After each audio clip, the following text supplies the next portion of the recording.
Folks, welcome to the Farmers Branch City regular City Council meeting of Tuesday, May the 16th. The time is 6 p.m. And if you would, we rise as Father Roy Thomas of the St. Andrew's Episcopal Church comes forward and give us our invocation, followed by the Pledge of Allegiance by Councilman Michael Driscoll.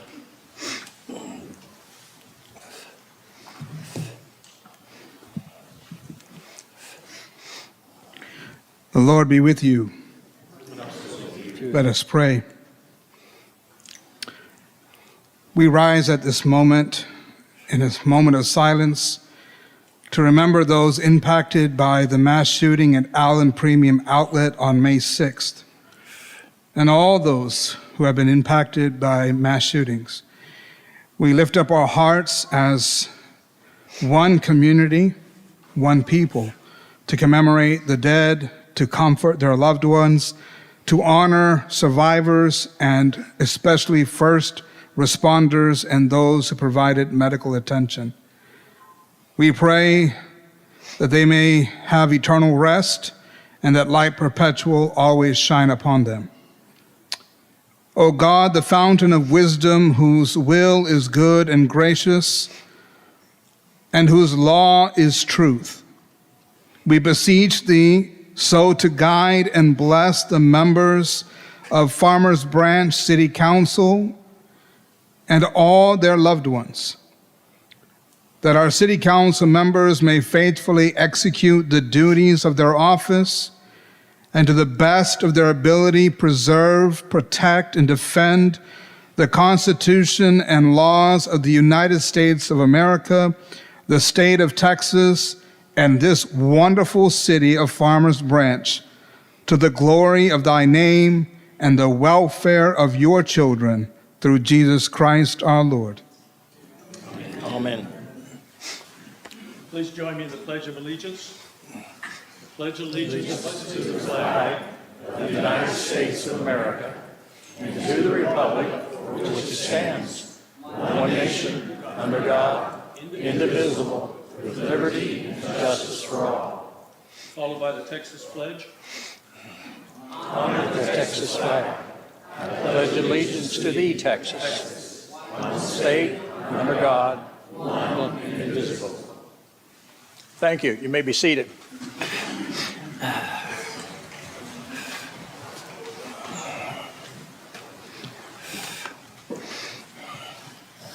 Okay. First item is item F on our thing. Is this the canvass general election results? And I need to read this to you so we have it all exactly right. This is resolution number 2023-069, a resolution of the City Council of the City of Farmers Branch canvassing and declaring the results for the general election for the mayor and the council member district number 2 held on May 6 and providing an effective date. Therefore, it is hereby found and determined that notice of the election was duly given in the form, manner, and time required by law, and said election was in all respects legally held and conducted in accordance with the applicable laws of the state of Texas and the proceeding called in the governing and holding of such elections, and whereas it is imperative to consider the returns of the election held on May 6, 2023, for the purpose of electing and hereby named hereafter named officials, and whereas the return of said election have been duly and legally made and submitted to the City Council for canvassing, and the tabulation of the returns for the polling place and for early voting as canvassed and tabulated by the governing body as follows. Okay, Mayor, candidates, Terry Lynn received early voting in person, 1,450 votes. Early voting by mail was 79 votes. On election day, he received 576 votes for a total of 2,105 votes, or 54.77%. James Rivas received on early voting 1,176 votes. 26 votes by early ballot and election or mail-in ballot. And election day, he received 576 votes, with a total number of votes of 1,738, or 45.23% of the vote. For Council Member District 2, Jacob Griffin received 261 votes on early voting. Early voting by mail, he received 5 votes. On election day, he received 124 votes for a total of 390 votes, or 42.76%. Martin Baird, on early voting, he received 353 votes. 14 votes were early voting mail-in. Election day, he received 155 votes for a total of 522 votes for a percentage count of 57.24. Now thereby be it resolved by the City Council of the City of Farmers Branch, Texas, that Section 1, said election was duly called, noted of said election was given in accordance with laws, and said election was held in accordance with the law, and the following individuals, having received the majority of the votes cast in said election, are hereby declared to be duly elected to the following office, subject to taking of the oath of office as provided by the Constitution and the laws of the state of Texas. For the office of Mayor, Terry Lynn. For the office of City Councilman, District 2, Martin Baird. Section 2, it is further found and determined that in accordance with orders of the governing body of the city secretary posted herein notice of this date, place, and subject of this meeting on bulletin board located in City Hall, a place convenient and already acceptable to the general public, and said notice having been so posted and remain posted constantly for at least last 72 hours preceding the scheduled vote. All right, for that then, Council, I need a motion to approve this resolution. Mayor, I'd like to move to approve resolution number 2023-069 as presented. Okay, you have a motion made before you by Councilman Jackson. Do I have a second to that motion? Mayor, I'd like to second that motion. Motion was seconded by Councilman Driscoll. All those in favor, please mark your ballot. Okay, we have 5 people voting yes, no zeros. So, okay, with that, we'll come down the front and do some ceremonies.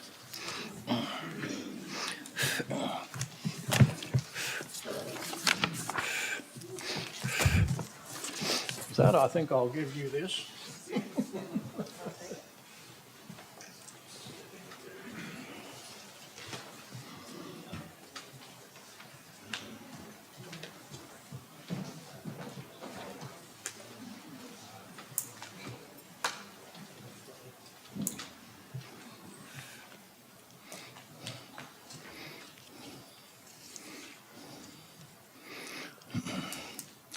Okay, can I have Councilman Driscoll come down and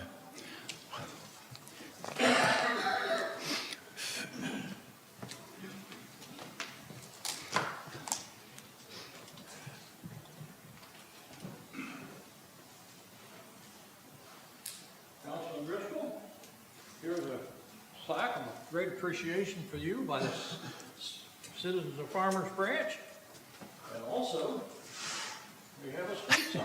Thank you.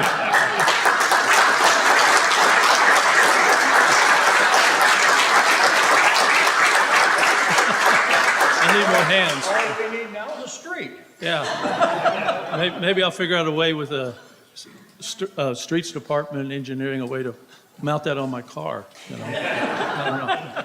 Thank you very much. I need more hands here. Okay. Council, does any of you like to make a comment about your time you spent with Councilman Driscoll? Oh, you shouldn't have asked them that, Bill. Oh, I've coached him. Okay. Councilman Driscoll, I'd just like to say thank you very much for your service to our city. This is not an easy job, as many of you can probably imagine. It's a very difficult job. The pay is great, however. No, I really appreciate your faithful service to our city and keeping those interests aligned with residents, and wish you all the best in your next future. Thank you. Thank you, Richard.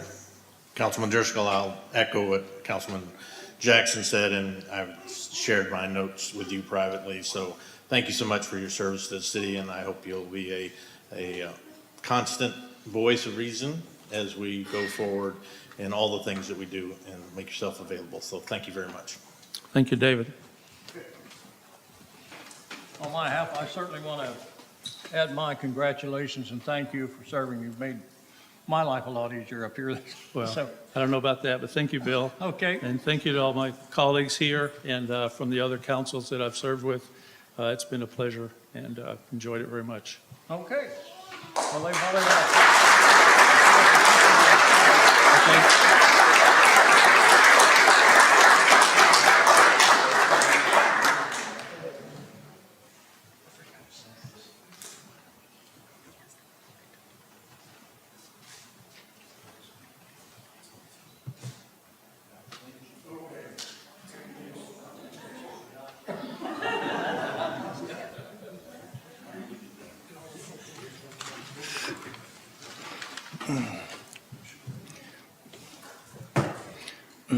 Next, can I ask Councilman Martin Baird to come forward? You want to bring your family up with you?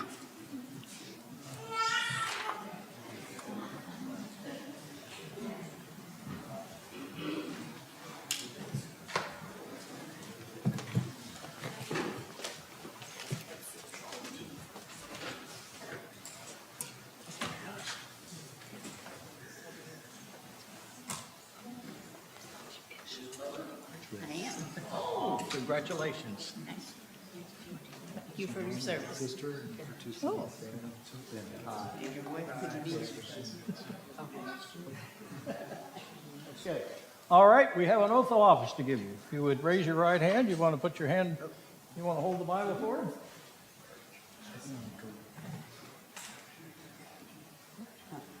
Okay, I say your name, Martin Baird, do solemnly swear do solemnly swear that I will faithfully that I will faithfully execute the duties of city council member execute the duties of City Council Member for District 2 District 2 for the city of Farmers Branch, the state of Texas, for the City of Farmers Branch in the state of Texas, and will do the best of my ability to preserve, and will do the best of my ability to preserve, protect, and protect, defend and defend the Constitution the Constitution and the laws of the United States and the laws of the United States and of this state, so help me God. and of this state, so help me God. Okay, congratulations, Councilman.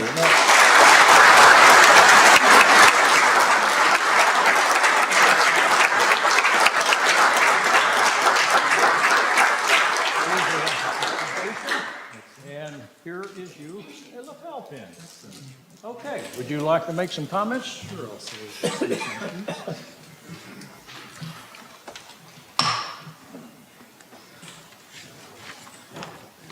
Well, thank you all for being here tonight. I do really appreciate it. All of you for being here. Thank you. I want to thank my wonderful wife, Robin, and our two children, Reichley and Gibson, who couldn't be here tonight. Over the last 3 months, they have made it possible for me to be here by allowing me to be absent much more than usual. I want to thank my parents. I want to thank my parents for raising me well and by guiding and correcting me. They, more than anyone else, made me who I am today. Thank you to those who took time to counsel me as I was considering running. To the residents of District 2 who signed the petition that qualified me for the ballot. Thank you to all of those who placed a sign in their yards or businesses. To those who coordinated volunteers for me and all the volunteers who walked neighborhoods and worked at the polls for me. Thanks to those who guided me, helped me keep focus and encouraged me. Thanks to my graphic designer and photographer. Thanks to those who worked to put out signs and info cards in District 2. And thanks to all of the residents who voted for me. And for those who did not vote for me, I represent you also, and I will listen to you if you contact me. And finally, again, thank you to Robin, my wife, for taking on more than your share so that I could stand here today. I'm very grateful to all of you and to city staff for giving me this opportunity to serve all the residents, and I look forward to working with the mayor and council members. Thank you very much.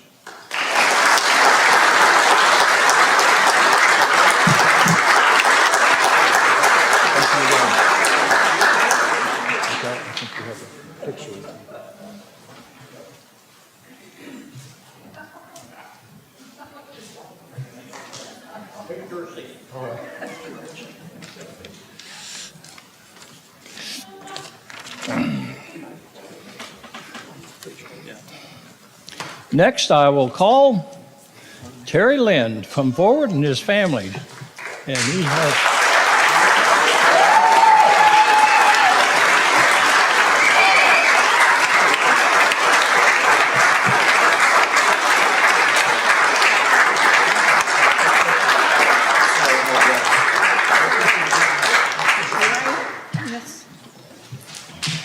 Now, Terry, you know I can't swear you in without getting some promises from you. This is such an honorable position that you're about to take. Mayor of Farmers Branch, do you all understand what that means? And Terry, you understand, it's not about you, it's about all these people here and those who are not here. Those who voted for you and those who didn't vote. So I want to make certain that you look at them, and before you take the oath, that you promise to the best of your ability, you're going to serve them not for you, but for them. And you want God's wisdom and knowledge and understanding to guide you each step of the way for your best interest, their best interest, not yours. Do you swear that before I give you this oath? Yes, ma'am. Okay. Okay, now you can raise your right hand and put your left hand, raise your right hand, put your left hand on the Bible and repeat after me. Say your name. I, Terry Lynn, do solemnly swear do solemnly swear that I will faithfully that I will faithfully execute the duties execute the duties of mayor for the city of Farmers Branch, of mayor for the city of Farmers Branch, the state of the Texas, state of Texas, and will to the best of my ability and will to the best of my ability preserve, preserve, protect, protect, and defend and defend the Constitution the Constitution and laws and laws of the United States of the United States and of this state, and of this state, so help you God. so help me God. Your new mayor, the Honorable Terry Lynn.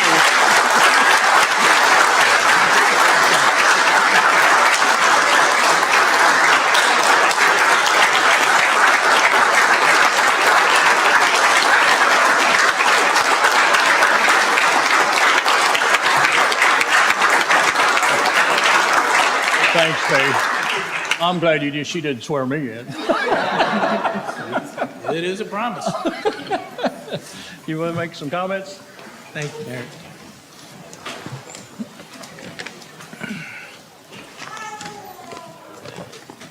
Thank you, everyone, for coming this evening. I really appreciate the outpouring of support.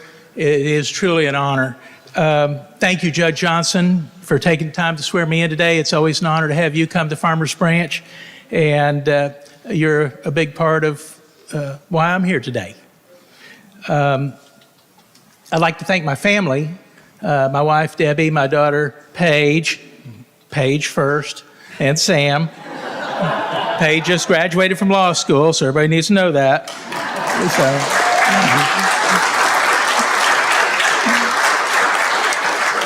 But they have been troopers through this whole ordeal with me, and I couldn't have done it without them. I also want to say thank you to Mayor Glancy.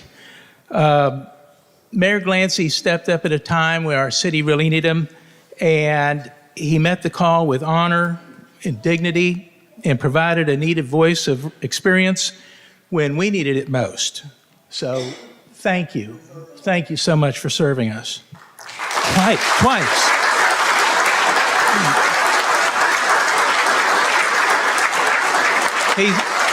He served us twice. He didn't learn the first time, but no, truly, truly. I am truly honored and humbled to be here today. I look forward to the challenges ahead, working with our staff, council, with residents to serve our community. I also look forward to challenging our staff and our council members to bring new ideas to the table to make our city better. We need to become, you're going to hear that a lot, we need to become better communicators, not only among ourselves, but with residents. We have to do a better job of engaging with our constituents. We need to be more visible at events and activities. Our staff has already been setting a new tone for this with our city manager, Ben Williamson. And if you haven't noticed, you're going to see staff, police, fire at almost everything that we do, and it's greatly appreciated. We need to remember that we are all in the customer service business. Whether on staff or whether you're an elected representative, we're in the customer service business, and we should always be mindful of that. We need to make sure everyone's voice is heard, regardless of party or politics. It's important because it's a building block of community, and in Farmers Branch, we are one people. We're a growing community, and we're going to continue to grow and transform. And sometimes that growth comes with some pain, but that's when we need to come together as one to discuss solutions that make sense for the whole of our community. We have to be open to new ideas and adaptable to what makes sense for our residents. None of us can do it alone. We need your help. We need your patience. We need your communication, and we need your prayers. So again, I want to thank all of you for coming out and being a part of this, and just know that whenever you need me, I'm there. I know our council is there, and we're here for you. So thank you.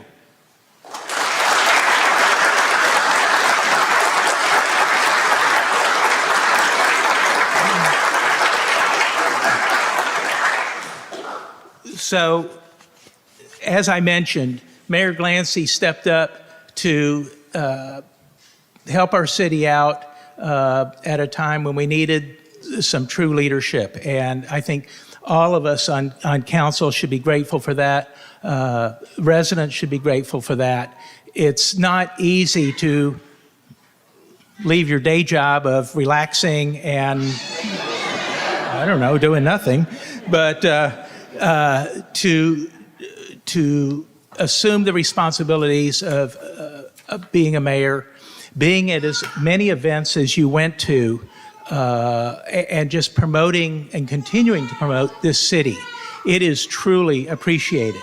And so I know that the staff has given a couple of items here. This plaque, which has pictures of some of the more memorable spots in Farmers Branch, we'd like to present you, and it reads, "With great appreciation to William Glancy for stepping up and serving as mayor of Farmers Branch, December 2022 to May 2023. Thank you for your service and commitment to our city."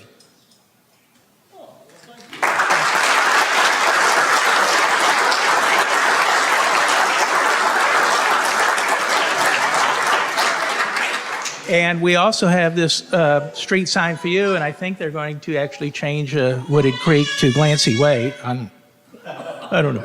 No, I'm sure. No, but you can hang that on your wall. So thank you so much for all that you did for our city.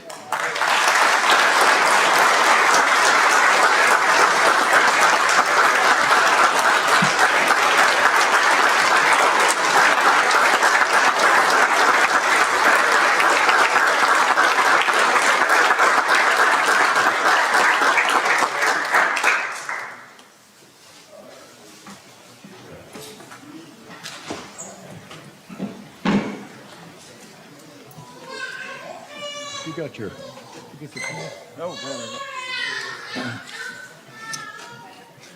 I want to thank the city council for having the confidence to ask me to come and serve the last 6 months. And also, I want to thank all of the residents who have certainly came and wished me well and all that. I think it was certainly gratifying. And lastly, I want to thank my wife, who's probably had more sacrifice over this process than I have, and many of the others that we have, because we do an awful lot of things together. We certainly enjoyed. We've been married, be 59 years this August, and we do a lot of things together.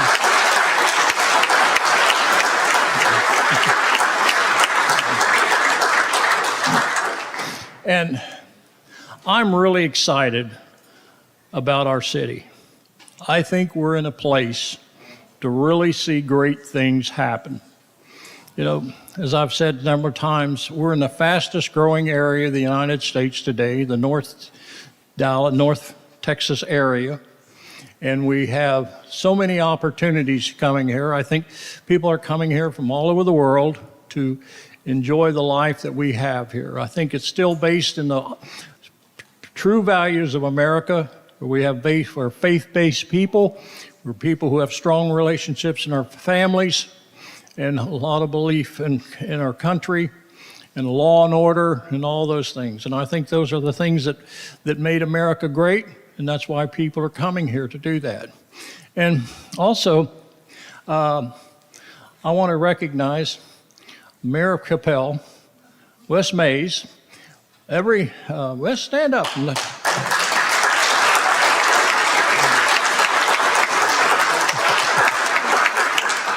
We're not an island unto ourselves here. You know, we meet every month, the 4 mayors of the Metroplex, our area, MetroCrest, and Steve Babbitt couldn't be here tonight. He's up swearing in people in Carrollton and taking the oath of office of Carrollton, and Joe Chow is just going out of office. But we meet every month and talk about things that are common. And while we need to all grow, we don't need to be competing with each other. And I think we all work together to make this area great, because we're like a lake. And when the water rises, all of our boats rise. And I return to do that. And we also have a meeting every month with all the Metroplex mayors of Dallas County. And it's very interesting to meet with the mayors and talk about things. And when I was mayor back in 2012, we had the CEO of Boeing Aircraft came to us and gave us a talk, because Dallas area was competing with Chicago for the new corporate headquarters of Boeing.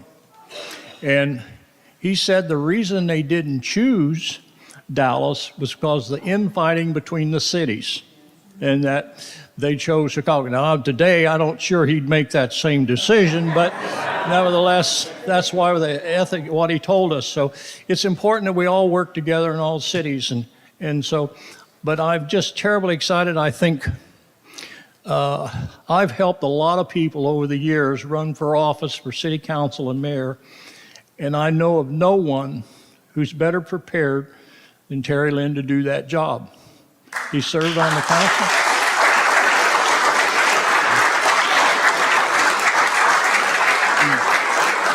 He has served on the council. He's served on boards. I even served on a board with him back first got to know you. And so I think that experience is so important in this job and with the council too. And I think we've got a great experience in council now, and I think we can just move forward. And I just want to sit back and see the things happen. So I'll thank you all.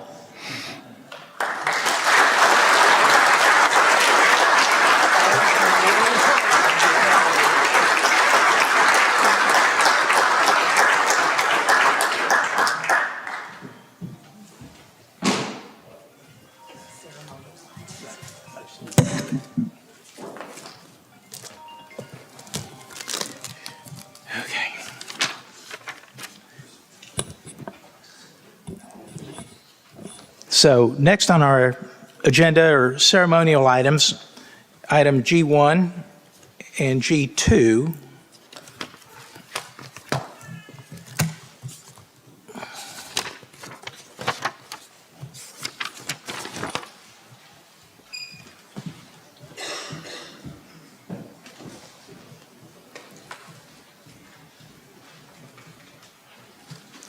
So first up is item G1, a presentation of service award to Jonathan Marrett for 10 years of service with the Farmers Branch Police.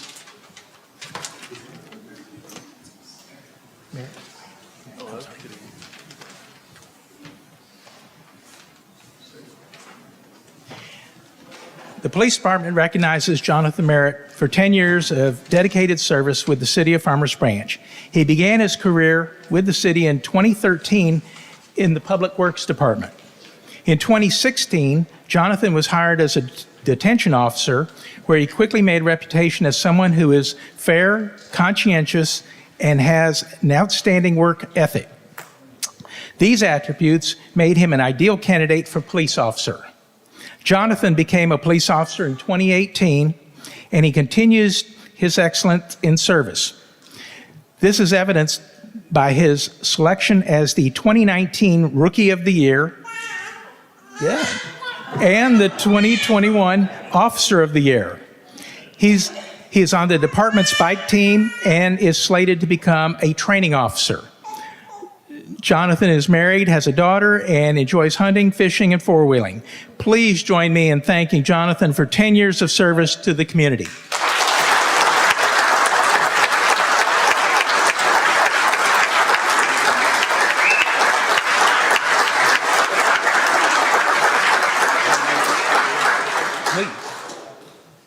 Before the mayor hands him his pen, I'd like to say a couple words. First of all, that's his son, Jackson. And he's taken after his dad being vociferous like that, trying to control the room. So hopefully we've got a future officer in training there. I'm glad we have a packed house, because it's not often we get to recognize somebody of this caliber. And it's wonderful to have everybody out here to see this. So Jonathan is one of those rare individuals who is a natural in this line of work. He's seemingly taken to it intuitively. You can ask all of his supervisors, those he works with. He's a leader on his watch and in the department, and we're lucky to have him here protecting and serving this great community. And we look forward to his next 10 plus years, and I expect we'll see great things. So congratulations, Jonathan.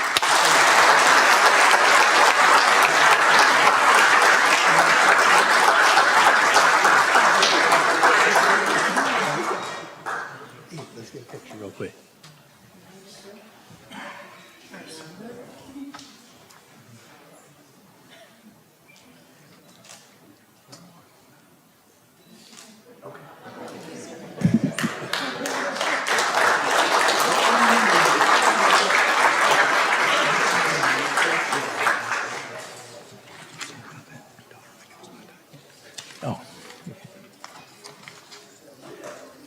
Next is item G2, a presentation of the Employee of the Month Award.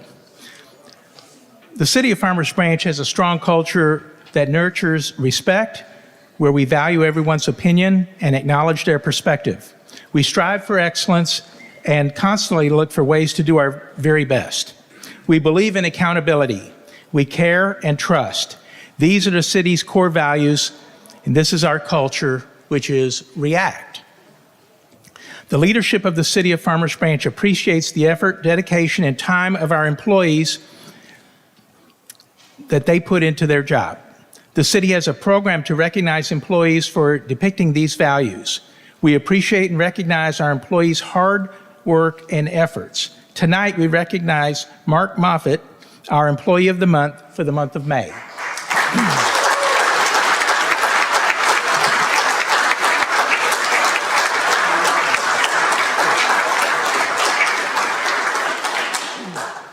Mark has been doing an outstanding job as the park maintenance manager. From small to large-scale projects, he has been working tirelessly to make our parks beautiful, and his hard work has not gone unnoticed. Mark has been recognized by his department, human resources, and city management for his excellent work and dedication. Mark, thank you for all you do for the city. We appreciate your efforts, and We're so glad that you're here and that you care. Thank you.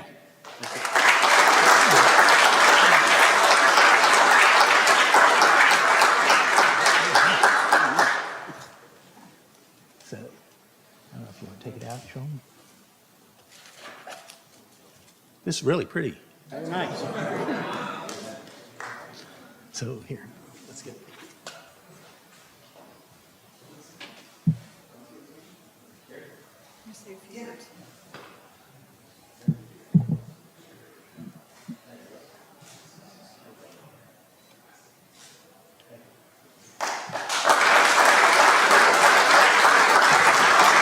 Congratulations, Mark. Thought you were going to get off that easy, huh? We want to welcome you to Mark Moffett Month, or as Mark has been saying for the last couple of weeks since he has found out. This is a tremendous congratulations from the department, from us to you, along with all the other departments. This is something that wasn't just individually recognized. Multiple people put in for this, and you have made a lot of effort to help out the rest of the city, again, several departments. And so to see one of our own recognized is an incredible feeling. We can't appreciate you enough. And what I can say is Mark will not brag on himself, so we will do that for him. But he's an incredibly humble person, and he knows the word no at all. He can't do it. He will never, ever say no. And so he always finds a way.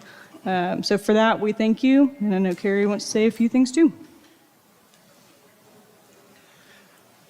Good evening, Kerry Phillips, Park Superintendent. I've known Mark a long time. Went to the same high school, R.O. Turner. Woo. And I've been here a long time, and I've worked with a lot, and I've seen a lot come, a lot go. One thing that I can say about Mark is that he's learned not to say no, because I don't ever say no, so he just knows to say yes. But he has taken on a lot. His promotion here a couple of years ago in this position, and with staffing changes, you know how things happen, and we inherited a whole bunch of projects, and when I told him this is what we're going to have to do, he started losing his hair. And so you can see what happened. But he's great. I've got a great staff. My staff is wonderful. My management team is just out of this world. And I lean on him a lot. They lean on me, and we work great together. But he is one awesome employee.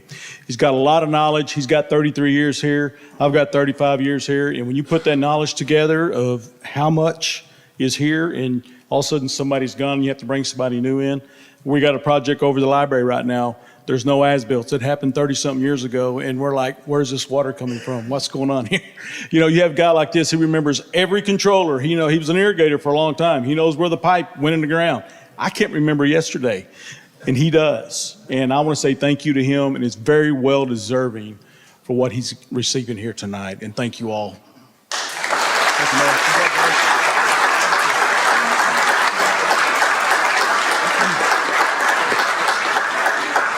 I just want to say, thank y'all.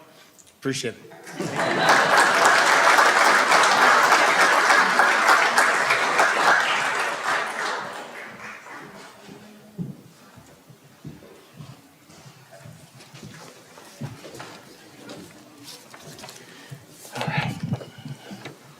Okay, thank you, Mayor. Items of community interest for our council meeting, May 16th, 2023. Folks, come out and see the newly renovated John Burke Nature Preserve this Friday from 10 to 11:30 a.m. We'll have an official grand reopening with a ribbon cutting and a trail tour.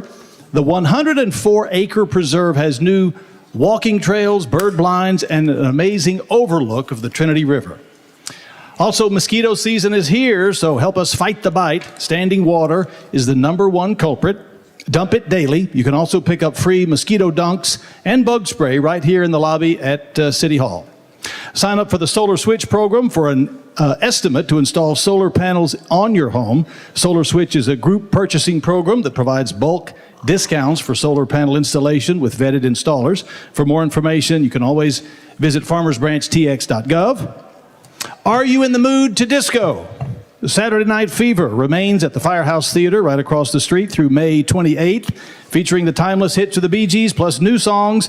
This show transports you back to the era of disco balls and white suits. Go to thefirehousetheater.com to buy tickets. Memorial Day is coming up Monday, May 29th. Some city facilities, including City Hall, Mansky Library, and the Branch Connection, will be closed. Others will have modified hours. Check farmersbranchtx.gov for those specific times. Let's also wrap some more boxes. Our Arts and Culture Committee is hosting another art contest to wrap several more of our city's electrical boxes. So submit your design now through June 1st. See the website for more. Again, that's farmersbranchtx.gov. Every hero has a humble beginning. Choose your character and dive into a book to complete your quest. The Mansky Library's summer reading program begins Saturday, June 3rd from 10 a.m. to noon. We'll have a beanbag toss, miniature golf, face painting, and a lot more. All ages are welcome. Would your teen like to learn more about what our first responders do? Then sign up for our Teen Fire and Rescue Academy coming up June 5th through the 9th. It features hands-on training, challenges and drills, tours, and a lot more. Registration is now open. Call the fire department at 972-919-2640. Tickets are now on sale for Roots Southern Table Annual Crawfish Boil at the June 10th Denton Drive Live in the Grove. All-you-can-eat tickets are available for $40 and can be purchased online. Details at DentonDriveLive.com. And as always, you can sign up for City e-News at FarmersBranchTX.gov. Mayor? Thank you, Jeff. So next on the agenda is discussion of the state of the city. But before we do that, I used to sit over there where Richard is. It looks a lot different right here. So suddenly I'm nervous. I don't know why, but anyway, bear with me. But discuss state of the city. Does anybody have anything? Councilman Jackson? Mayor, I do. I would like to recognize someone that did something very special. On May 12th, and unfortunately, Rory couldn't be here. His name is Rory Babineau. He is one of our illustrious Farmers Branch police officers. And on Friday, May the 12th, I'm going to just read to you the commendation that was written. Our dispatch was advised that a woman near LBJ was in an accident and pinned in her vehicle. Officer Babineau was the first officer on scene and quickly assessed that the victim did not have a pulse and was turning blue. She was pinned between her vehicle door and the B-pillar of her car, and it appeared that the car had rolled forward into a concrete pylon, and she was trying to gain access to a garage, and it pinned the door against her torso. So Officer Babineau directed a bystander to hold the lady in support while he backed up the vehicle. And then he was able to move the vehicle enough to free her. He retrieved a defibrillator.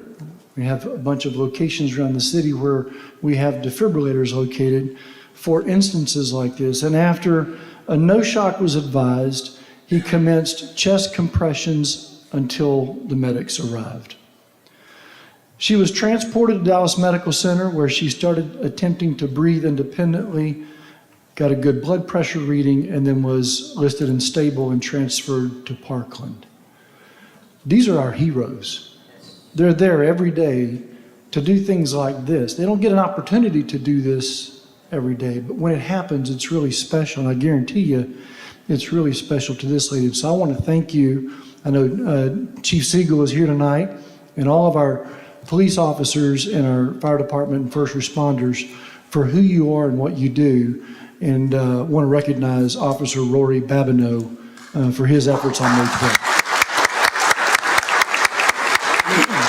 Thank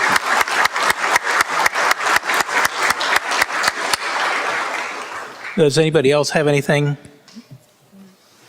Seeing none, we'll move along. Item J, which is our consent agenda. Do we have a motion to approve the consent agenda? Mayor, I'll be happy to make a motion to approve the consent agenda as presented. Thank you, Councilman Merritt. Second. Mayor, second. Thank you, Councilman Roman. All in favor of approving the consent agenda, please indicate.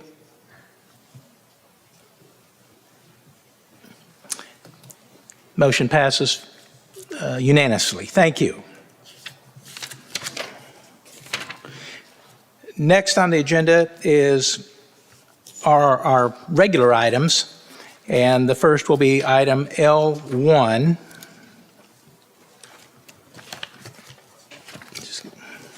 Discuss recruitment and retention initiatives from the Human Resources Department.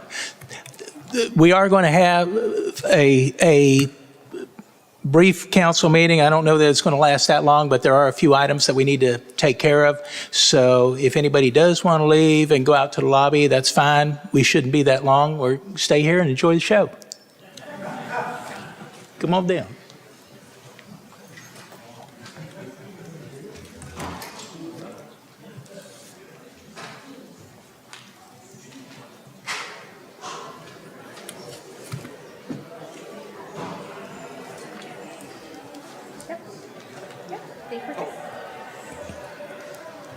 Good evening, Mayor and Council. Yoko Matsumoto, Director of Human Resources.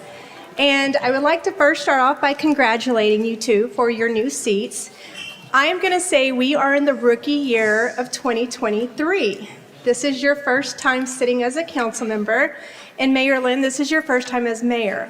Well, this is my first time presenting to our council. So we are the rookie class of 2023, okay? And you sent my audience out. I was hoping that they were here for me on my presentation. I'm sorry. And I'm so disheartened to see that they actually weren't here for me. They were here for you. So congratulations, and we look forward to working with you in the future. So without further ado, I would like to go ahead and start on a topic that many HR departments and many workforces have been dealing with in the last few years. It's not just in municipal government, it's in private sector, it's in public sector, and it's not just here in our Metroplex. It's across the country as well as across the world. And what I'm going to be presenting is on recruitment and retention. Now, there was a presentation that was given to this council earlier this year, February of 23, and many of you were sitting on that. So I wanted to add a few slides because I knew there were a few new members to just do a quick overview, and then we'll go into more detail on a few specific topics for you guys to consider tonight. So let me go ahead and move forward with that. So on the City Council Strategic Planning session, it was given by the Deputy City Manager, Mashburn, and he was really laying out a foundation of what would be coming for the future. Some of the items that he did present to council at the time was he was talking about what the current state of the labor market was.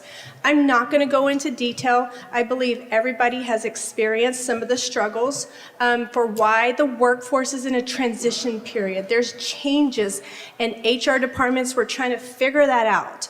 Some of those would be COVID that hit, the Great Resignation, shifting of the family dynamics, and female participation has actually decreased. And so he went into detail regarding those themes. And so another component was, let's look at what Farmers Branch, what are our challenges? And I don't think any of these challenges are different than any other cities surrounding us, but it's looking at our current vacancies. What did the candidate pool, when we put out a position, how many people are actually applying? More importantly, how many people are actually going through the process and showing up through the entire process? High salary requirements and delays in that hiring process. So those were the things that were pointed out as two challenges for our city. The last slide I'm going to present as an overview, culture was one piece. The REACT, which you heard of earlier when you were talking about our Employee of the Month, that is something that we really want to focus on. If you Google the #1 asset of a workforce, the #1 answer is your employees. What's the #1 asset of a company? When you Google that, employees, employees, employees, employees, employees.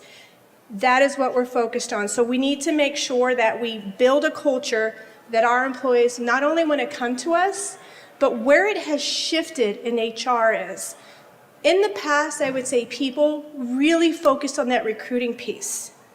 Well, now, since recruiting is kind of changing, where a lot of HR departments are also focusing on is the retention. We have to keep the great employees that we have because recruiting them is just costing so much more. It's cheaper to keep our good employees here, making sure that the culture is a right fit. Organizational development, that's the training, education that we need to have for our workforce. And one piece that I did add on this was compensation, because that is a big piece. We are in the budget process, so we need to get some guidance from council to say, where do we go from here? The other piece that was presented was on flexible schedules. This is all over the place. We have alternate hours, we have the 410s, we have the 4896. And so the one thing that I've learned being in HR, you talk to one city here, you talk to one city there, they might do it one way for them and another way for the other. We have to determine what works best for Farmers Branch, not only for our workforce, but our community as well. And lastly, the last piece was these unique benefits. And so they were talking about what we had presented was holiday schedule. What does that look like? Are our employees off at the same time their children are off? If they're not, maybe that's something we can align. Convert leave to PTO instead of vacation and sick. Why don't we have a PTO bank, which is more what you see in the private sector? And then lastly, FSA accounts. And so these were the items that were presented. There was a little more in depth on this, but the things that I'm going to focus on tonight are 3 pillars. The first one is compensation, the second one is a 410 schedule, and the last one is the FSA accounts. So that is what tonight's going to be discussing with you guys. Dependent care. So I quickly just want to give you an overview, because when I was reviewing that presentation, I believe there was a question regarding which FSA account. So I wanted to make sure that we were talking, I believe it was you, about the dependent care. Yes, there are multiple FSA accounts that we could look at as a city, but the one that we're focused on is going to be the dependent care FSA. And what is that? What does that look like? So I'm going to quickly go through what is a dependent care FSA. So it's basically this account, it's an employer benefit that our employees are able to set aside money, pre-tax dollars, to put towards dependent care expenses. Who is eligible? If I have children that are aged under 13, then they would be able to, I could put money towards those child care costs. Or if anybody over 13 or over, or physically or mentally incapable of self-care, then that is also an eligible dependent under this type of account. What type of expenses? I want you to know this is not the all-inclusive expense. There's a list if you go to the IRS. This is just kind of what I'm throwing out there, just so people can understand. It covers costs like daycare, preschool, camps, before and after school programs, things of that nature. What is the annual contribution? So an employee plus employer contribution, the top amount that the IRS allows is $5,000. There was a modification during COVID, but that modification has now been back down to the $5,000. If you are married and you are filing jointly, or if you are single, it's a $5,000 cap. And if you are married and you file separately, it is a $2,500 cap. The contributions are not, they're pre-tax, so they're excluded from taxes. And then when you withdraw that amount, it's also not taxable. And then one important note on this piece is it's a use it or lose it. So if I put $5,000 into my FSA, I have to use it by the end of the plan year or I lose that money. Now, knowing the child care cost, it is so easy to use the $5,000 within a year. I had twins, and so I remember this was very helpful for me to put $5,000 aside when they were little bitties, because I was like, I am not worried. That money is going to be spent probably within the first quarter of what I'm having to pay for child care. So it was such a benefit for me as a parent, a working parent. Another important detail is you have to have services rendered. So the services have to be rendered before I can get the reimbursement.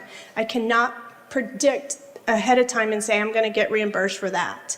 And lastly, it's up to the total balance. So if I only have $2,500 in my account, that's the max I'm able to take out. It's not preloaded in any way. So those are just the nuts and bolts of the DC FSA that we're asking you all to consider tonight.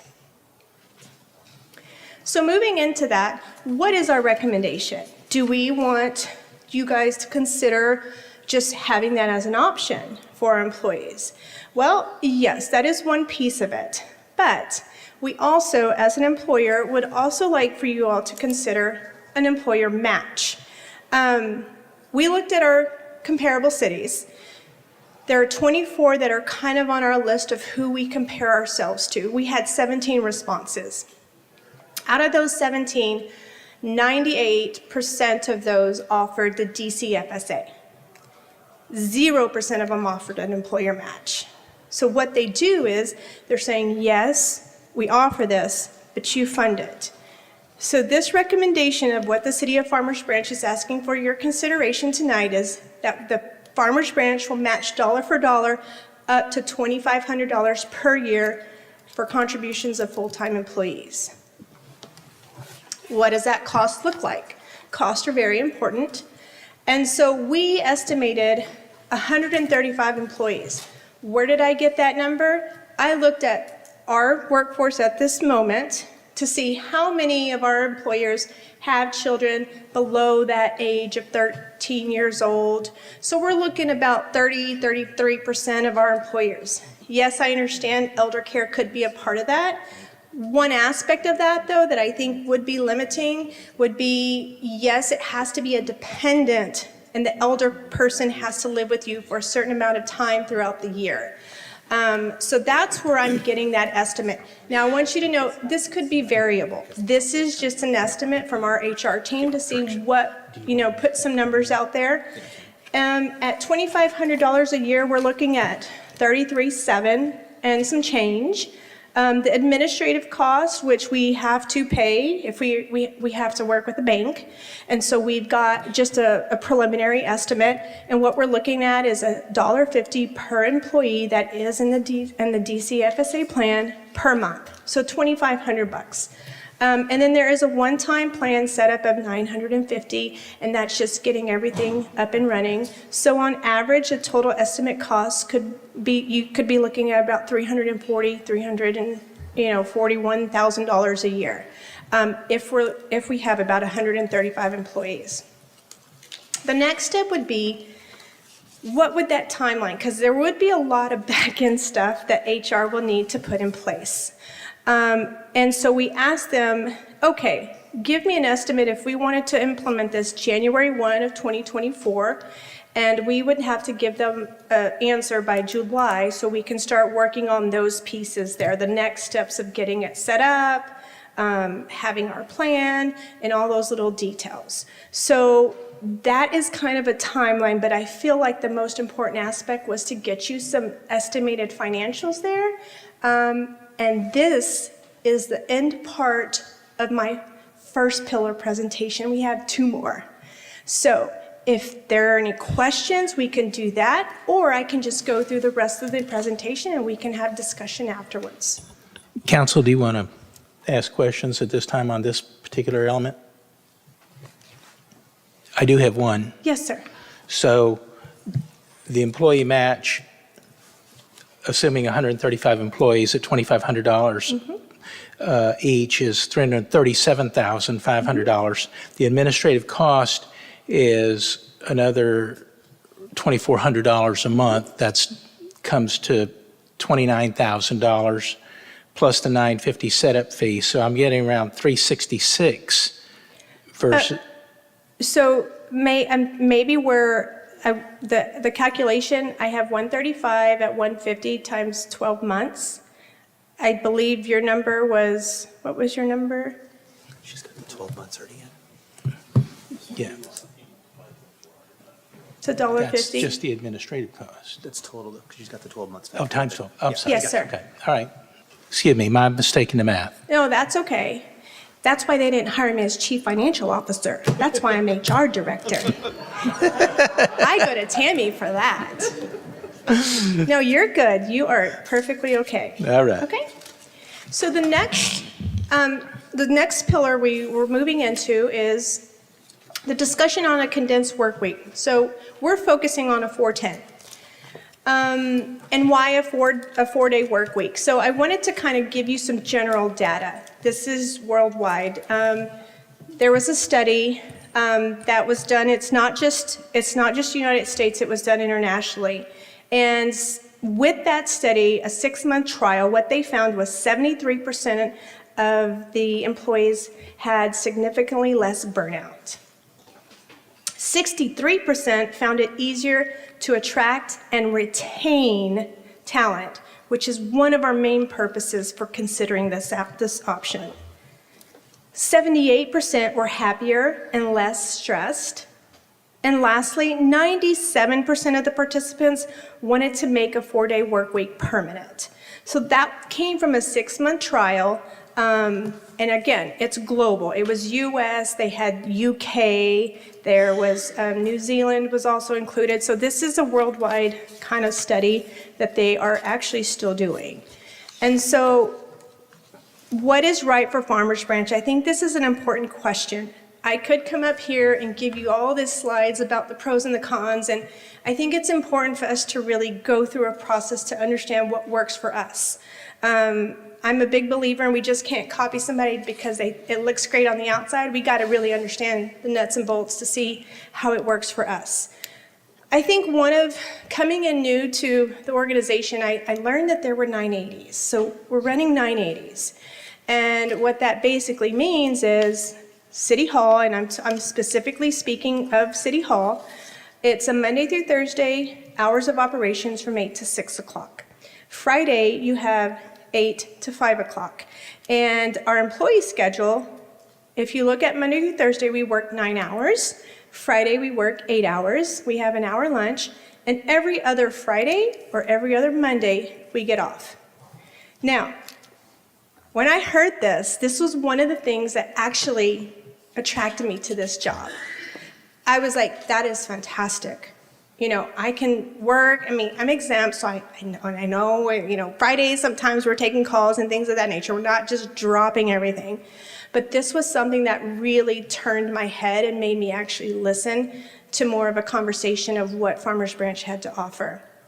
And so what we are proposing for City Hall is let's look at what a 410 would possibly look like. So Monday through Thursday, we're working the doors open 7:30 to 6, and Fridays will be closed. What does that look like for employees?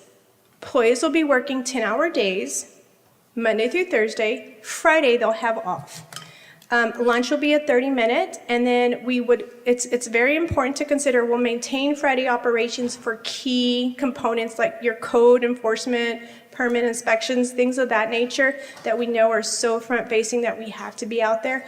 Those will work on flex schedules, but it could be more of an A-B schedule to where they can get that benefit. It's just not directly aligned with City Hall being closed on Friday.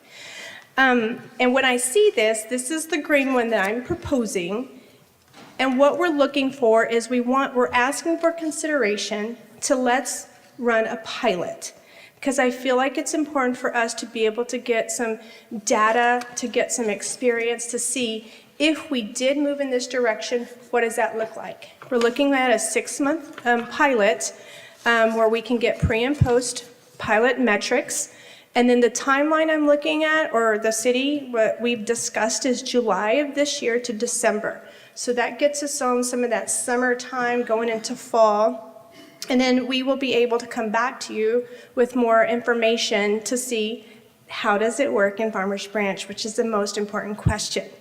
With our workforce, with our city, does it work well? And if so, fantastic. If not, what modifications can we look at? And so this is what I come to you tonight to consider. That's the last part of Pillar 2, so I would open the floor if there are any questions. Council? I'll say mine to the end. Okay. Go ahead. I would just like to ask Yoko if we could get a list of those departments on this proposed 410 schedule, listed those Okay. services that we'll have on Fridays, and then those departments that would be off on Fridays, just so I can have a better idea of all of the individual services that we're going to continue to offer on Fridays. Okay. Can you get us a report on how and if this manages overtime more adequately? Okay. As a metric? Yes? Okay.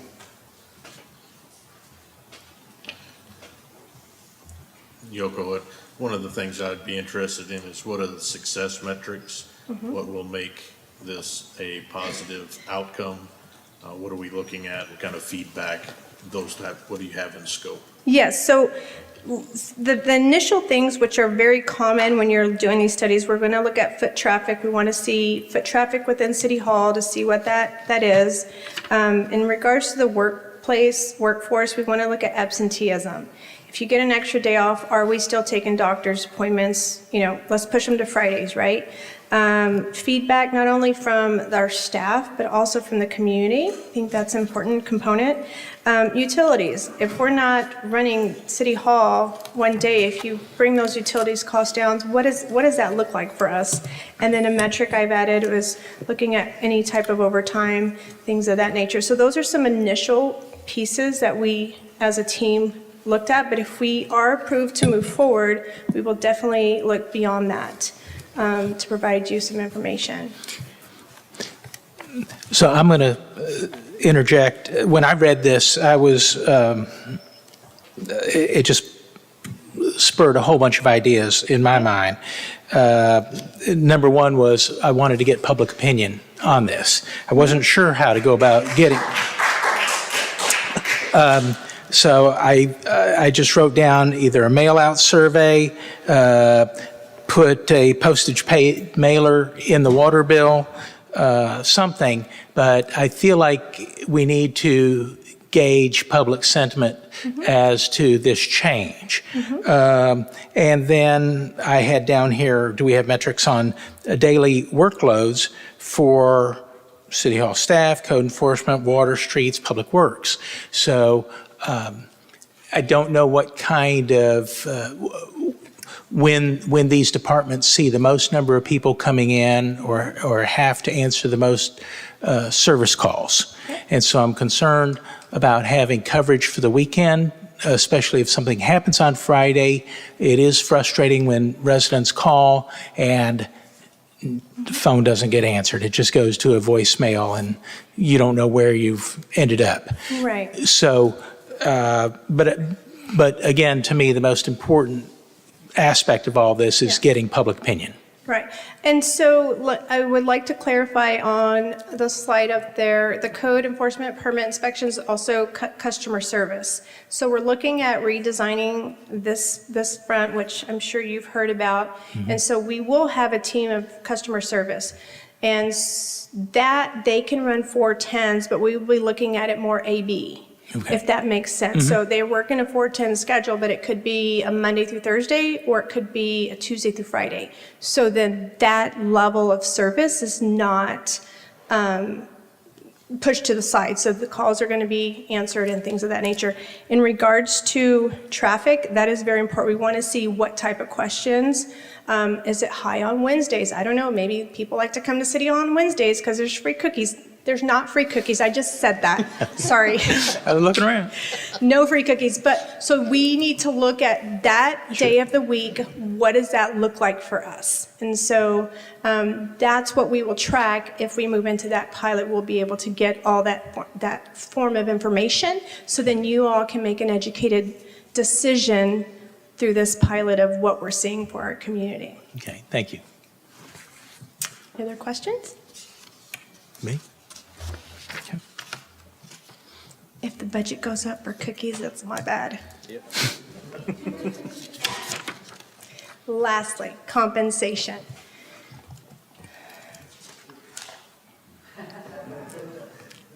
Okay.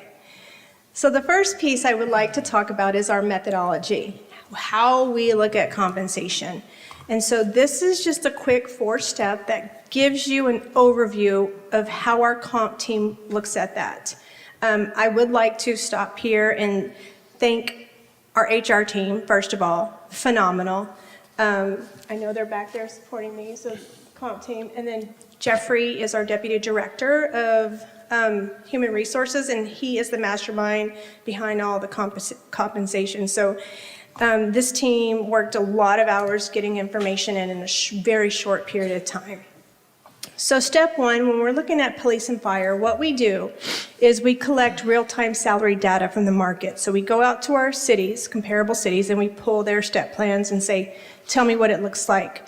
Once we get that information, we basically take our information and we compare it to the market median. So we're like, this is what it looks like. We're comparing ourselves to what they currently look like. I think the most important step, which is the variable, I want you to remember that this is the variable piece of this process. We have to predict what other cities are going to do in October or whenever they do for their next fiscal year, the movement. So we make a prediction on that just based on our experience and based on what we've seen in the market, and we project the market forward. That means whatever other cities are going to be moving their step plans towards, and then what we do is we calculate hours with that movement. So there could be a variable piece. We're looking at a 3.5, maybe they give a 3, or maybe other cities, the average is maybe a 4. So that's where the variable piece is. That's what we do for police and fire. Now, I wanted to move into how we look at our general employees. Step one, we age the previous year market data. So what that means is we don't put it in a barrel and let it age in some cedar barrel where it smells great and it tastes wonderful, right? What we do is we had previous year data of all of the job descriptions, all of the positions within our comparable cities, and we predict. We do a movement because to get data for every single position from every single comparable city takes a lot of work. So we had data that we worked on to say, last year this is what the Metroplex looked like, and we predict it's going to move. We age it. And then what we do from that is once we age it, we're going to say, okay, from last year, because we got this data before their raises, we look at that information, we're like, the average movement amongst these 24 or 17 cities that we're looking at, they moved, let's say 3%, so we age at 3%. Then we go in and predict what are they going to do in October. Again, that's the variable. And then once we predict, we match our positions and we calculate the distance from the market. From the market where we want to be, our goal is, our compensation goal is, here's market, Farmers Branch, we want to be at 105 of market. So we want to be very competitive in what's offering. So that's the market that we are comparing ourselves to. And then step 4, we calculate the new distance based on that projection. So let me give you some more information. These are the market cities we looked at. And this coming in, one of my HR's initiatives for next year is to do a complete comp analysis. It's very important for us as new set of eyes coming into the city to look at our compensation.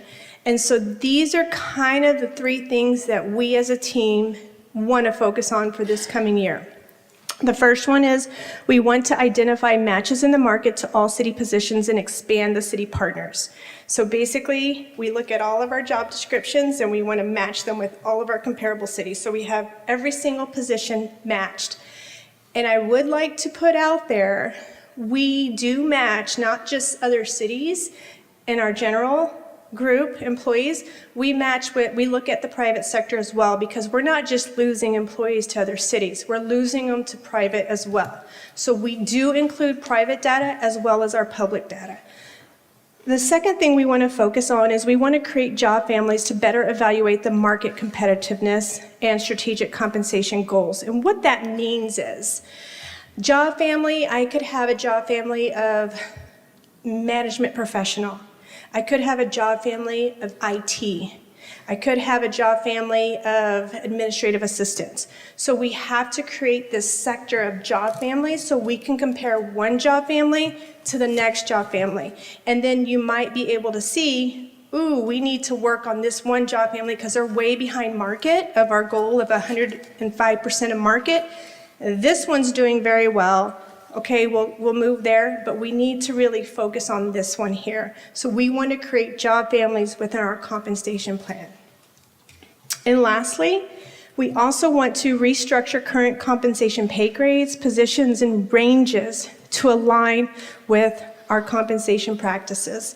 We have to look at ranges. Ranges are very, very important. Not only do we compare job descriptions, it's important for us to make sure that our ranges are in the right places as well. We don't change those every year or we're going to be chasing midpoint. But we at least need to get a solid alignment, and then we're able to build a very comprehensive comp strategy around these pieces. So that just kind of gives you an insight to our world. You don't have to worry about it that much because we're going to be doing it. We just wanted to give you a heads up of this is the direction we're moving our comp study for this coming year. So what does all this look like? Let's start with fire. I'll walk you through this. So the market distance, the very first column to the left, not the first, but the second column, this is under current City of Farmers Branch pay. So our market distance just from our current where we are, this is where we stand, and we gave you firefighters, drivers, captains, battalion chiefs. We went ahead and broke that up for you, and we are firefighter, you can see we're up 0.7% of midpoint, and then the rest we are below. Now this, you see a lot of red here, but it's not really freaking me out in the comp world. If we're 5% above or below market, we're still competitive. So it's nothing that's really like, oh goodness, we're going to need to have this whole slew of money coming in, but it just shows you where we are compared to our cities in the market. Market distance, so this is the second column we projected of 3.5 movement from our other cities. So if we do nothing, if there are no raises, and the rest of our cities give a 3.5% raise, that's where we're going to fall. So that's where I see concern because we're starting to fall into larger gaps. So we're below the market by 6.9, 6.3, 5.9%. That's where comp we need to really focus. So let's move on the other side. So this is, if you look at that blue, we projected a 3.5 market assumption, and if we move the step, or we provide the compensation of a 4% raise, that's where we're gonna fall. So we go of 1.2 above market, 3.2, 2.5, and 2.2 below market. And the total cost would be $369,355. If we move it to a 5% increase, that's what you'll find, and it will be $461,693. And then if we move it to a 6% increase, then it'll definitely get you right there at market, and that's going to be $554,000 and some change. And again, these are variable. So that's what it looks like to fire. So what we're recommending is we put out 4, 5, and 6% on the ranges, provided you the information so you can have an educated discussion about where you want to go as a council. Police, same layout here. So market distance current, we have below market by 1.5%, corporals 5.9%, sergeants under by 1.3%, and lieutenants above market by 2%. Moving into the projected at 3.5, you can see where we land. And then we go over to the other side. That is with a 3.5 market adjustment assumption. 4% will move us, closer to market. That corporal is 6.5% above market. At $345,000 and some change. 5% brings pretty much everybody to market or above market, and then a 6% increase will bring everybody above that market at $518,747. I did add an extra slide to kind of compare these two graphs, one without the corporal. Now, corporals, if you look at our comparable cities, we looked at 17, I believe. There were 17 cities that we looked at for police and fire. 7 of those cities had that corporal rank. So we're comparing to fewer cities because most of them didn't have that rank. And that could be a direction that police might be going to, is let's see what our ranks look like without that corporal. So with that movement, it's the exact same graph. We just took out that corporal piece for you. And lastly, we would like to kind of look at our general employees. And what we do on our general employees, the market distance, if we're current, we are looking at 2.5% above market. And if we do nothing, there are no raises, then it will drop down below market 0.1%. And so we also provided a range for consideration. Police and fire, there were 4, 5, and 6. General employees are 3, 4, 5. And that gives you some estimated dollar amounts there. If we look at a 3% increase, then it will bring us the general employees 3.5 above market at a dollar amount of $647,661.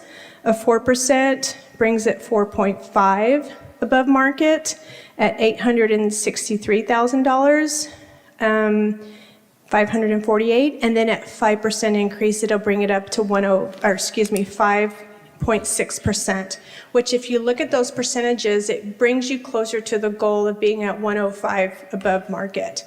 And that's at $1 million and some change there. So we did want to give you all 3 together. I know that was there earlier and it was kind of like making your eyes water. So we separated those out for you, but that's the last piece. And I did want to say, go back to our police and fire. There are some dollar amounts that we did not include in this because this is just for the ranges, but you all know that there are step plans within our police and fire. So even if they don't get a raise, there's going to be movement in the step plans, and that is going to cost. That's an inevitable cost that we're going to have to pay. And what we're looking at an estimate there, police is, and this does include the TMRS and Medicare, we're looking at about $81,451 for that step. And then fire was about $90,211. So those are those step movements that are going to happen either way. And I just wanted to give you the full-on cost. So that is the third pillar of the presentation. So I will open the floor for final questions. Councilman Roman? Yes, so I've got some questions. So I guess let me just start with the last portion. So if you'll stay on that slide,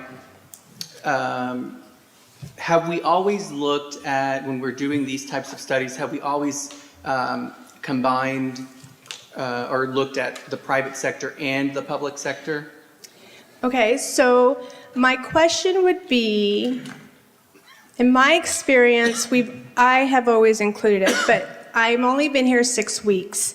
So from what I understand in Farmers Branch, I'm not sure that private sector was included in the comp study, but I cannot fully give you an honest answer because I don't know. Unless, Ben, you might know. I will jump in on this one. We've always been told that it was included, but we've never had the data to substantiate the numbers and the ranges that's been presented to council. So to me, this is the most transparent we've been with our council, explaining the ranges for the salaries and giving that information. I believe it's a good comparable because we can lose to the private sector, especially with the talent we have in this room. Okay. My next question was going to be, how does your study differ from previous studies that we've done before? But it sounds like we don't have that answer. much more robust, much more detailed, and much more transparent, because this also, staff has seen these presentations too, to where they're concerned, and she also met with both police and fire, their leadership, to talk about this and make sure we were all in alignment as the employees bringing this information to council as well. Okay. I want to make sure that I understand the way I'm reading this. So in the aqua blue section on there, when it says CFB distance with 4%, does that indicate that that's a 4% raise? Yes, that is Okay. correct. So let's go to the top one on fire. So when you see the CFB distance with the 4% raise, so let's say we're giving that 4% raise, and that's with the assumption that the other cities are giving that 3.5. So we want to keep that 3.5 in there because we're like, where are they moving? They're here. Now, how do we get there? If that makes sense. So yes, if we give a 4% raise, what we're predicting is that the firefighters will be 1.2% above market. So here's our market, they're gonna be just right here. And then drivers will be 3.2 below, captains will be 2.5 below, and then battalion chiefs would be 2.2 below. But if you go closer to 5, it changes that distance. It closes it up, and then if you go to 6, it closes it up. So if that makes... Yes. Okay, and that goes all the way down. Okay. So it seems like there's a bit of disparity between the different, between fire, police, and general employees. It looks like, and please correct me if I'm wrong, but it looks like the section labeled general employees looks like they're the most well off, other than the corporal section under police. I would feel more comfortable and more in support of something that might raise fire and police to be a little bit more in line with the general employees. I think that's something we tried to tackle last year during the budget retreat.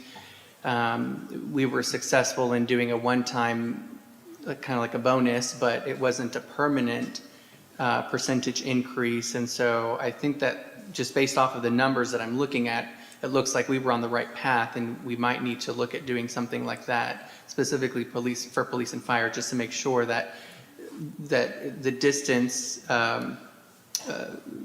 the percentage distance is equitable amongst all employees.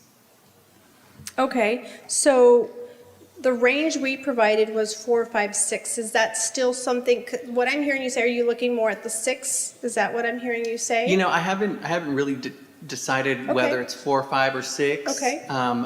What I am saying is whatever we do for general employees, it looks like we might need to do to a greater degree for police and fire to make sure that they're a little bit closer to being treated the same as the general employee category, whoever those might be. Yes. But I haven't decided just Okay. yet on what I'm comfortable with, whether it's 4, 5, or 6.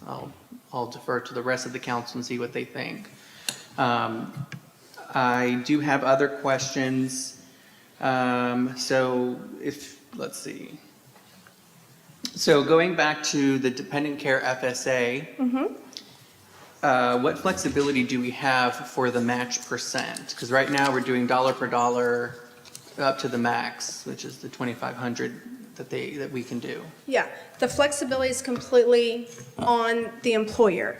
So there are no employers in this area, or at least our comparable cities, that are giving matches. So any type of match would be something that we are able to sell that we can't do. Now, what that match is, completely up to the employer. How easy or difficult is it to change the match if we decide on a specific match this year, and if we wanted to change it for a future year, how easy or difficult is that? I don't think it will be difficult. I would just say we would need to know well in advance to be able to communicate that prior to the plan year, the next plan year starting, because that would really impact employees. The enrollment period. And Yes, and we would have to look at the W-4, all that, the IRS components and things like that. Okay. We currently have a health savings account option at the city, correct? That is correct. So if you look at our total rewards, That is another component that if we do have employees that are on our high deductible plan, they can go into an HSA. The match is for employee only $500, employee plus one is $750, and then employee plus family is $1,000. And then there's also another aspect of that. If they do complete their wellness part of it, they can get an additional $700 into the HSA. So those are, so if you're looking at the umbrella of total awards, that is very generous. It's very nice. This would be an addition to that total rewards package. Right. Do we currently have in the city's benefit structure a healthcare flexible savings account? No, and if we do a healthcare flexible savings account, that would impact your HSA, because that's when you can't have both of those. You would have to pick one. Right. And so we do not have the healthcare, and we don't have the limited as well. So this one would just be focusing on that dependent care FSA. Okay. Just from what I've heard about the dependent care flexible spending account, I'm uncomfortable just starting off at the max. Okay. I feel more comfortable just personally, this is just one out of the 6 people here, I would feel more comfortable with an amount of $1,000. Okay. And then from there, given that we can have the flexibility to adjust that amount year over year, we can reassess each year and determine whether that's something we want to increase or decrease. So it would be, what I'm hearing you say would be a dollar for dollar match up to $1,000. Yes. Yeah. Okay. And, okay, so then going back to the first part of the presentation, or maybe it was the second one, where we talked about the schedules. Condensed work week, Right, so I agree with Mayor Lynn that I think it might be prudent of us to get feedback from residents. I know we've got a POLCO survey capability. Just because I think residents are probably going to be the most impacted by any changes we make to the scheduling. Initially hearing this as an employee, I'm like, this is great. Hearing this as somebody who's responsible for providing a certain level of service in the city makes me a little bit nervous because I don't know what that's going to look like since we've not done it before. And I've certainly not been part of an organization that's done that. So I don't know what results that will bear. So I want to hear from the residents through some kind of survey, and maybe there's an opportunity to provide options that will give us clearer direction about what might be an acceptable testing period and type. So what I mean by that is I've heard of CPA firms, they do a seasonal type of thing. So maybe during the slow months, we might be able to implement something like this. Maybe, and that could be an option. Like, well, you know, if you don't like a permanent year-round 4-day work week, how do you would you be in favor of doing something seasonally that would be for the slow months, or different hours of service, right? So we can do. I'm not an early morning person. My husband will tell you that. Don't talk to me in the mornings. But 8 to like 7 would be like my preferred time. I think we have extended the hours for the Justice Center before because it allowed more people to be able to use that facility after hours. So when they get out of work. So for me, I would be more in support of something that might be an 8 to 7 p.m. with a 1-hour lunch. I'm just throwing out other options. I want to be constructive in the feedback that I'm giving.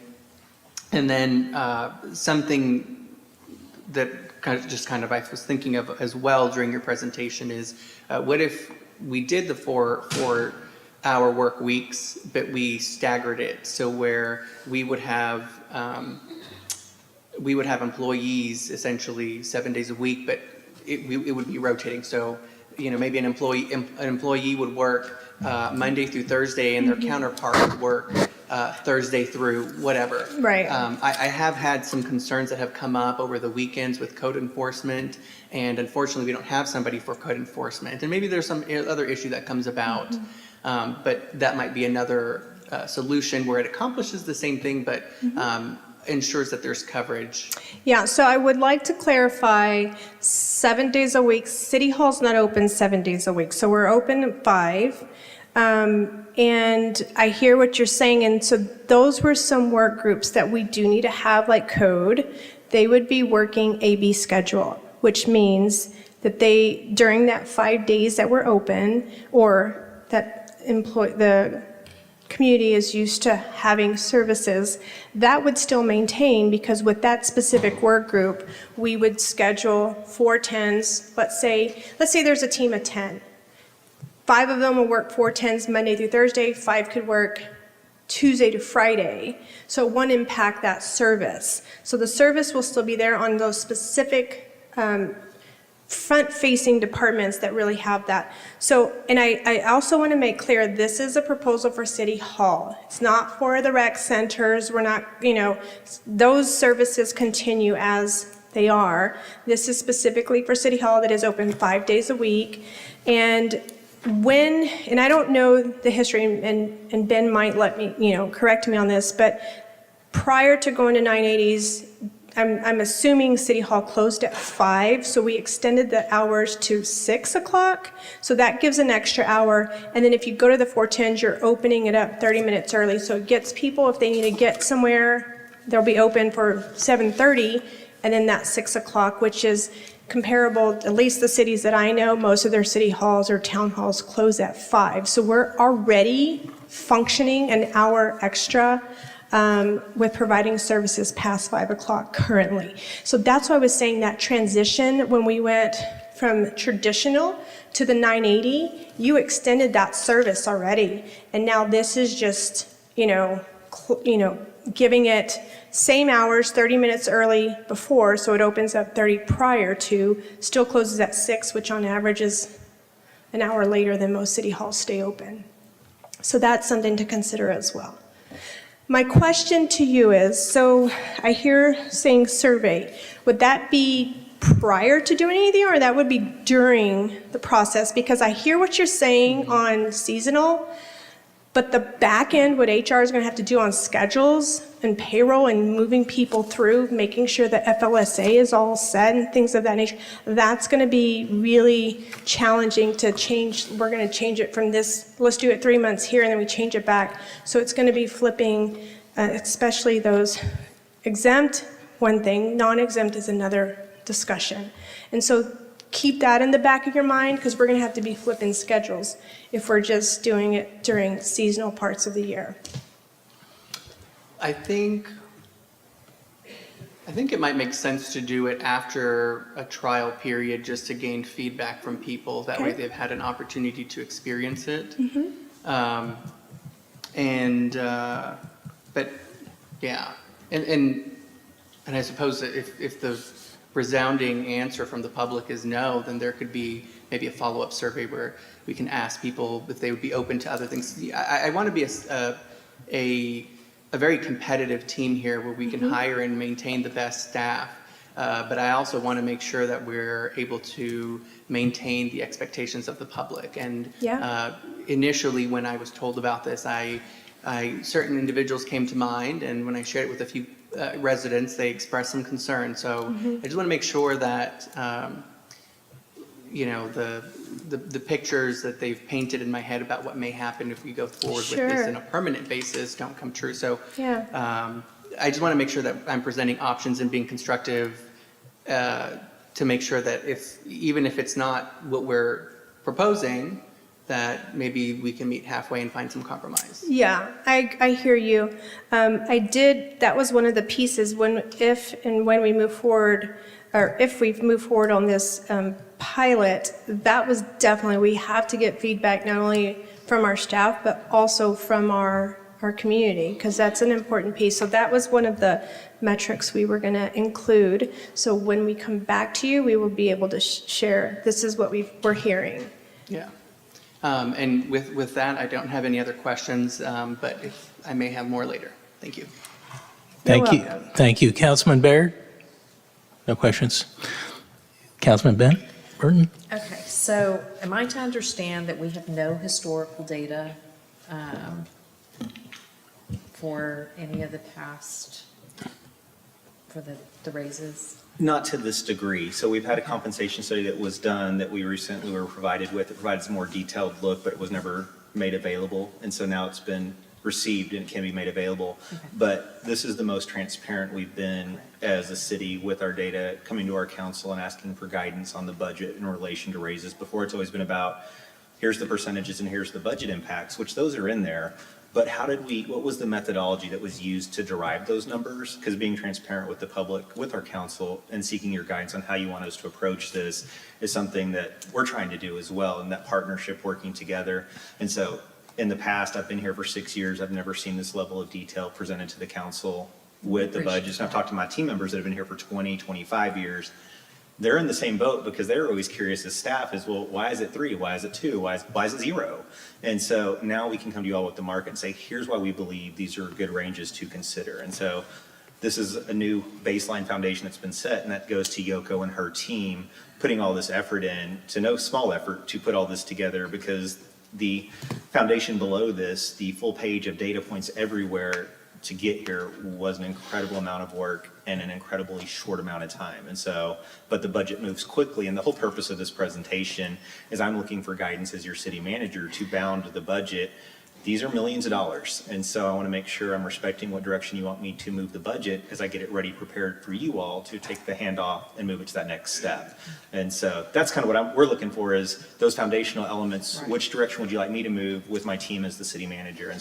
And that's the data piece. Okay, so to Councilman Roman's comment about 7 days a week, do we know, I don't think Sundays should be, but on a Saturday, is a half a day, do we have any metrics on that of what might be utilized in and then we could do A/B shifts for everything? And definitely for code enforcement and things like that. But the Monday through Friday, we could still do A/B shifts. I'm going to use Stacy's office for this example. She could do, say, Monday through Thursday, and then RG does Tuesday through Friday type of thing. And that way there's somebody always here. But again, I think it goes back to the metrics of the overtime of what that saves us. And I know they're probably salaried employees, but there are some that are not. And what does that look like? And even if they're not, and they're doing A/B shifts, a Monday through Thursday, and then a Tuesday through Friday, by virtue of the fact of them not being here 50 hours a week plus, that I know that they are at this moment, that is employee satisfaction. Mm-hmm. And I guess my initial reaction, because I think I'm muddled here, but one thing I always do is, yes, I'm the HR director, but I will not speak on anybody's department. It's my role to work with the department heads. They know their business best.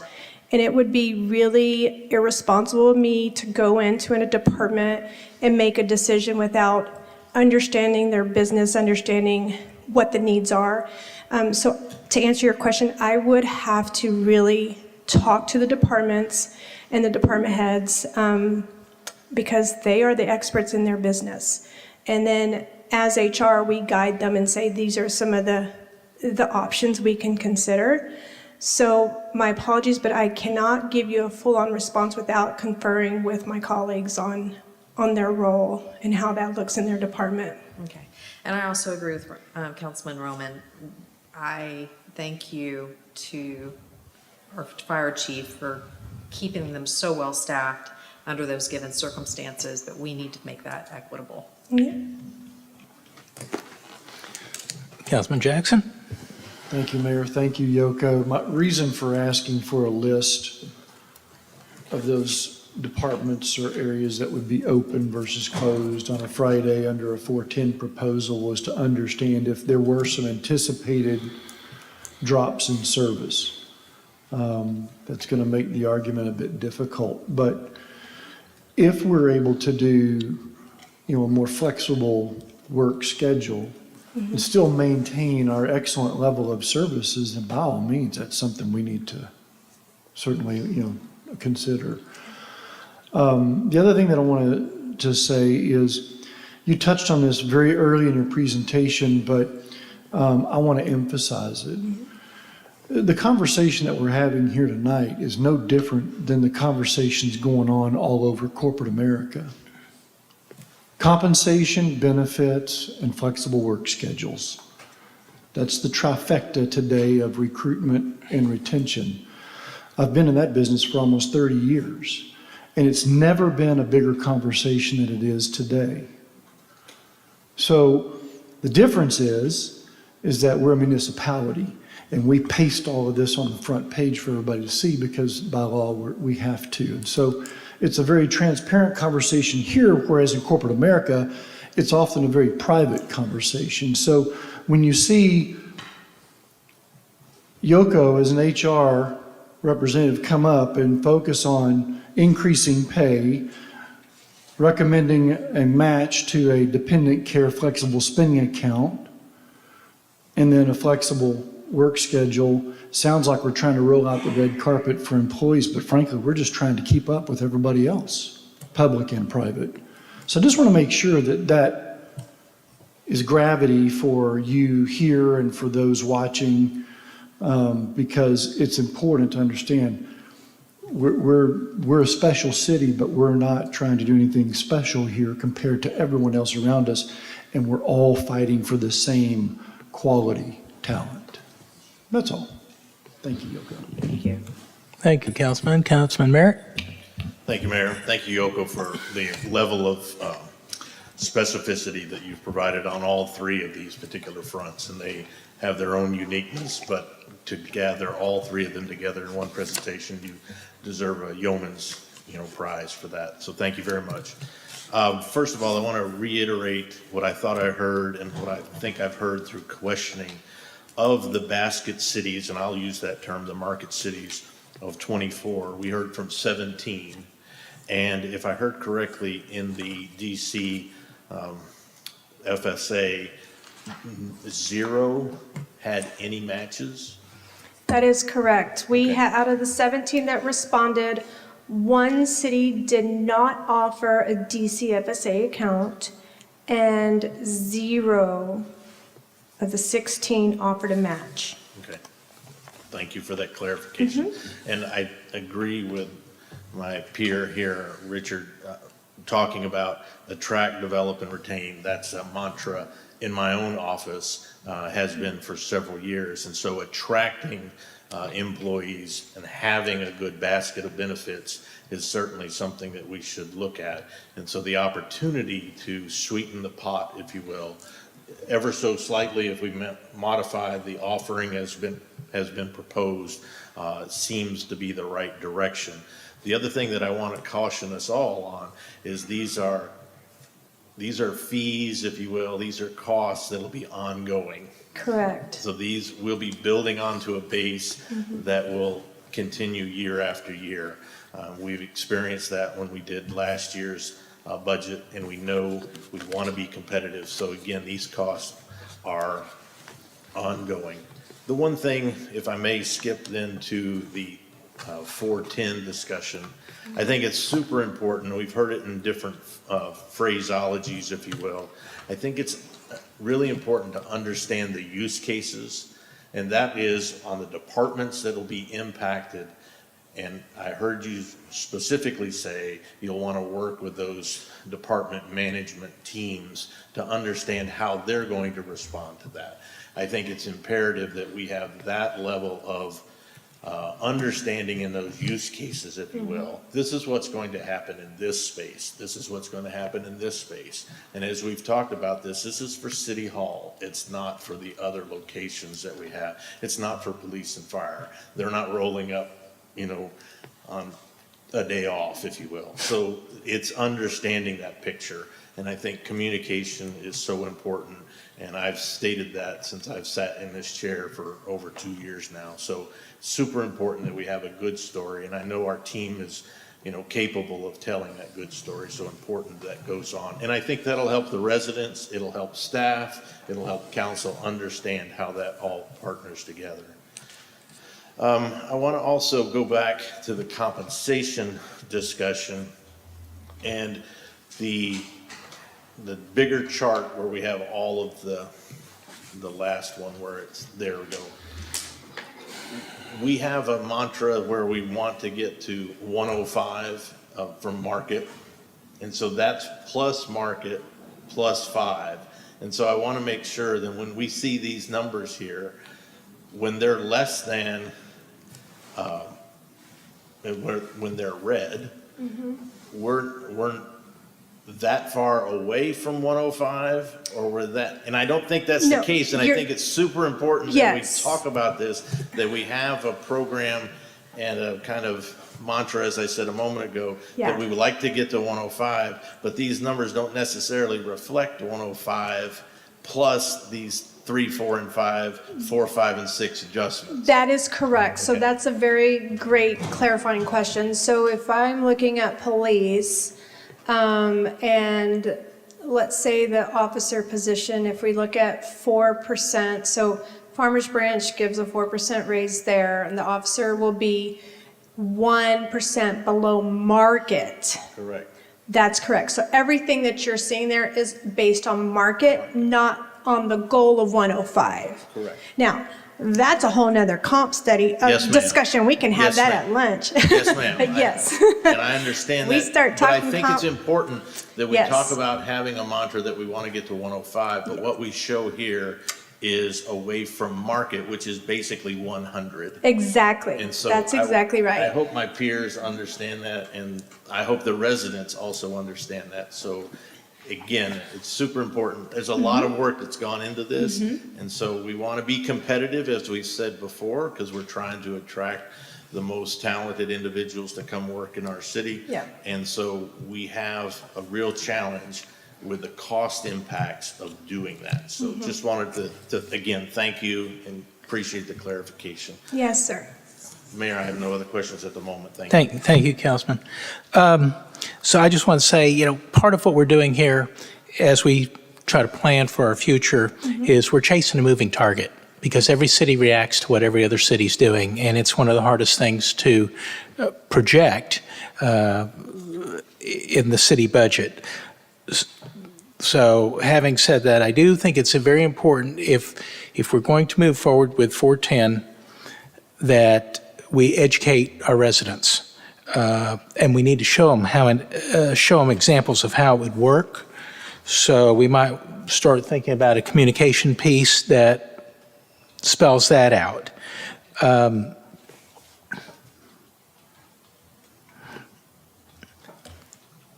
Obviously, as we work through the personnel issues and the compensation, the total impact to the budget is going to be extremely important.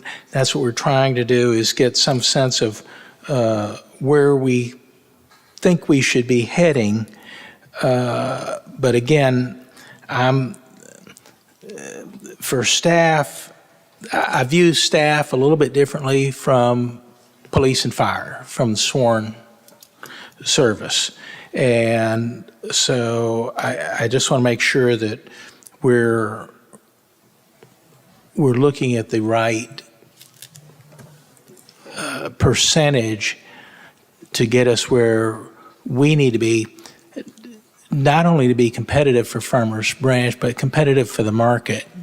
It's going to be very difficult for us to own the market, especially when some of the cities included in here, Frisco, for example, Plano, that pay much more than we do. So I'll leave that for you to figure out. This item is a discussion item only. So I'm going to ask the city manager, what is your preference here on how we should handle the 3 areas being evaluated? Do we want to, would it be advisable to put a survey out to residents first before we move to pilot a 410 work schedule? Absolutely. And the way we would do that is make sure there's no misinformation or misunderstanding about what that implies. The 410s as built will actually enhance the service levels because we'll be open longer, especially on Fridays where we're having a much longer days, both in the afternoons and the mornings. But the key services that our residents come to expect every day, being able to pay your utility bill, code enforcement, building inspections, permits, we'll find a way to make sure those services are done Monday through Friday, and that service level is delivered at even a higher level. It's just structuring City Hall in a way that fits that and being open and transparent as the city manager, how that will come together. But we're going to do a heavy plug for Polko, which is our polling tool. It allows us to validate our Farmers Branch residents and businesses, and it shows us we can filter it by district for our council members as well. So we'll use that. We'll push that out soon. It's also the way we do a lot of surveys from our council every other month or so on key topics of community interest, but it does validate you as residents and allows us to filter those responses. They're still anonymous, but it allows us to put them on a map and show, hey, how are the different parts of the city feeling about some of these questions or thoughts and concerns? But yes, we will definitely make sure we are clear and that has been clarified to our council and to our residents what the pitch is and how that will impact our residents and our businesses that rely on City Hall to be open. We're very confident this is an enhancement. Also a way that we can also have a win-win and offer a different incentive to retain employees and then also recruit employees. Because one thing I can do is we tried this in a couple public works out in the field, parks out in the field, fire prevention and admin have been running this schedule unnoticed, and they always come in when they're called in. They're always available when they need to be here. But the feedback from those departments has been, please don't ever let this go away, transformational for us. You know, people aren't going to leave that kind of situation. That's been really impactful, but we'll definitely make sure we get more information. No decisions yet. We're going to get more information for council, provide participation pathways for the residents, and then bring that back so we can further that discussion. Okay. So we good to move on? And the other two, I'll just say, from my council, the FSA, it sounds like there's interest in it, but at a lower participation level. So I will bake a lower level into the budget as I start to build that foundation before it comes to council. The other part is on compensation. It sounds, this is a big number. It's moving. What I have baked into the budget now is basically 5% across the board. I will start shifting that to bring better parity between our public safety departments and our city hall departments to where those numbers and differences from our median goal start to align better. And it'll keep that at that 5% target, which will have a budget impact of right around $2 million when you also include the raises and the steps. So as they step and move through their different positions in police and fire, but also as we change those bands in those steps based on the market adjustment. So I'll start preparing that. Nothing is final, but allows me to start moving the budget process forward and figuring out where we're at. What does that do to the pension liability? That is a much different question that I'll have to get you the answer to. Okay. Because note that with all of this, there is an increase to the pension liability also, so. Absolutely. All right. So I would encourage everybody to thoroughly review this again in your one-on-ones with Ben this coming week. All right, moving on. Item L2 is receive an update from the Woven Health Clinic and consider approving funding for the 2023-24 fiscal year and take appropriate action. Jory will clarify that there's no action on this. Okay. Good evening, Mayor, Council. The agenda tonight is continuation of our discussion on nonprofit funding requests. There is no action required tonight. We will get update from all our nonprofits, and I'll bring this agenda back to get your feedback, and action will be required at that time. Okay. With this, I'm going to hand it over to Lisa Rigby to give us an update on Woven Clinic. Thank you. How do I, what do I need to do to my slides? There you go. And just go. I'm good. This one. Got it. Okay. Can you do this in 10? I will try very hard. Okay. Thank you, Mayor and City Council members. Thank you for having me. I know many of you have seen me before, but for those of you that haven't, Lisa Rigby, the Executive Director, Woven Health Clinic. We have been serving Farmers Branch for 31 years. Many of your previous mayors and city councils, along with two Methodist churches, Webb Chapel and Chapel Hill, helped make us a reality. Our vision hasn't changed. You can't build a healthy city without healthy lives. And we are here to serve Farmers Branch residents to make sure that they have a shot at that. I look at this to provide the affordable, quality health care with that big emphasis on disease prevention. I started in 2015. I can tell you the number of people that cannot afford health care has done nothing but go up. These are working people, people that work for small businesses, even people that have health insurance. but can't afford their deductibles.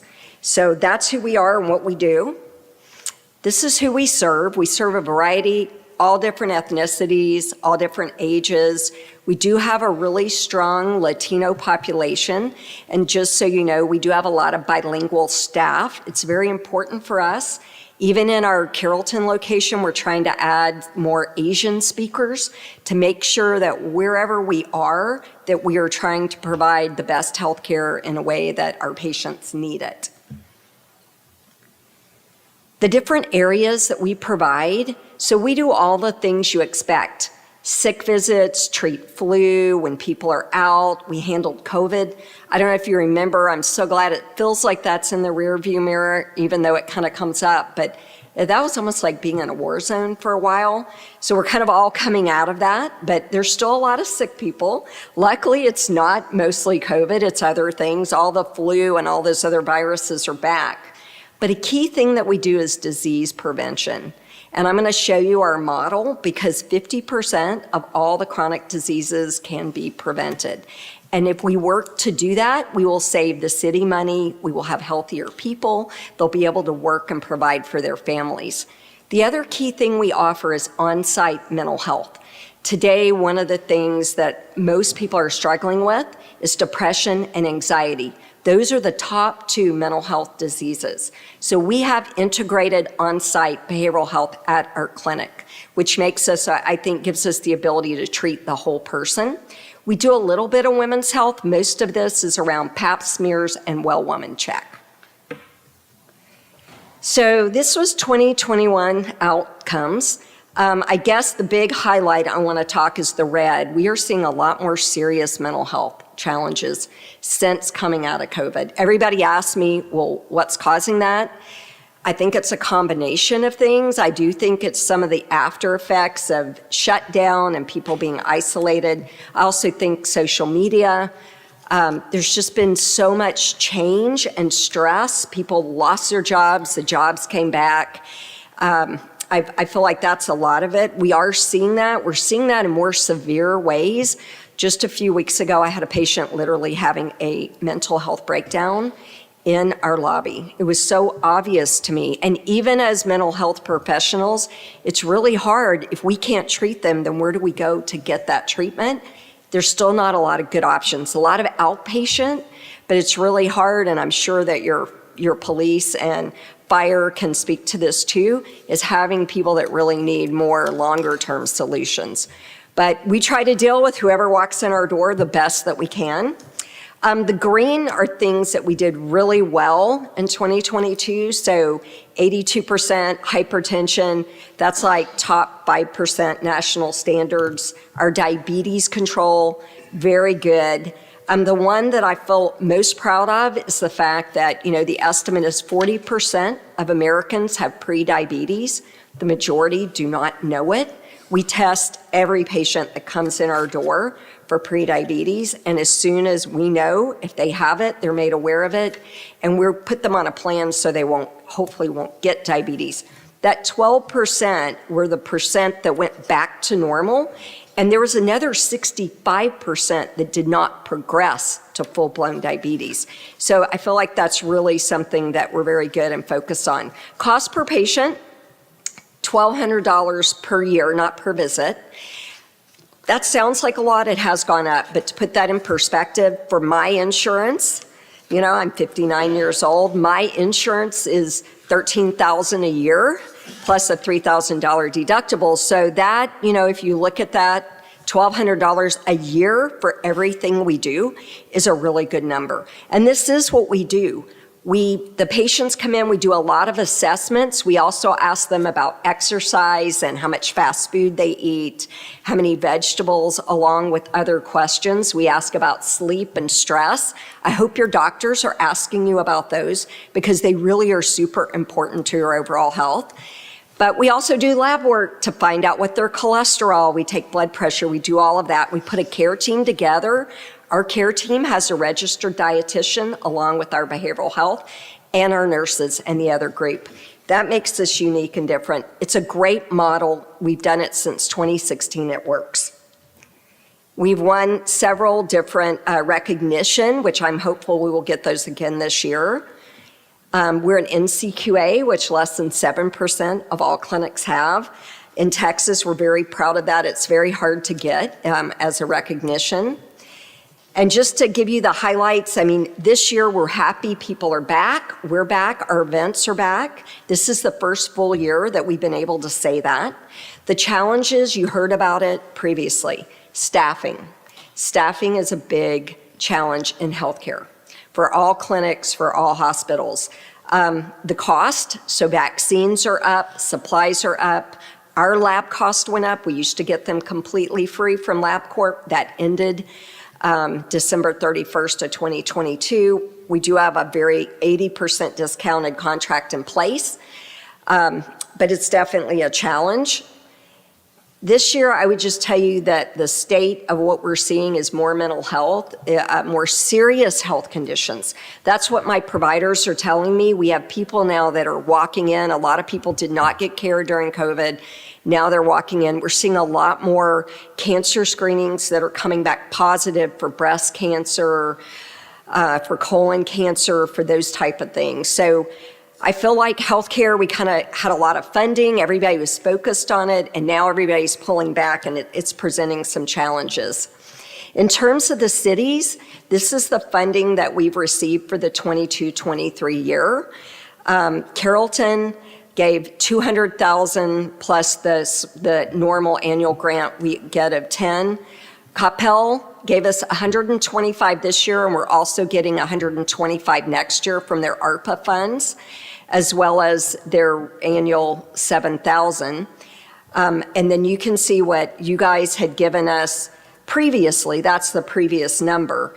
And then Addison, has kind of stayed the same.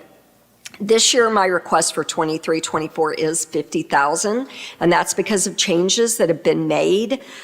Funding, we are trying to make up $500,000, which is why I've asked for my cities for a little more money. We have a plan in place to make that up with a 3-year business plan. We are going to offer our services to small businesses that don't offer insurance and to uninsured individuals and in a membership type of plan. But it will take us about 18 to 24 months to get that completely up and running.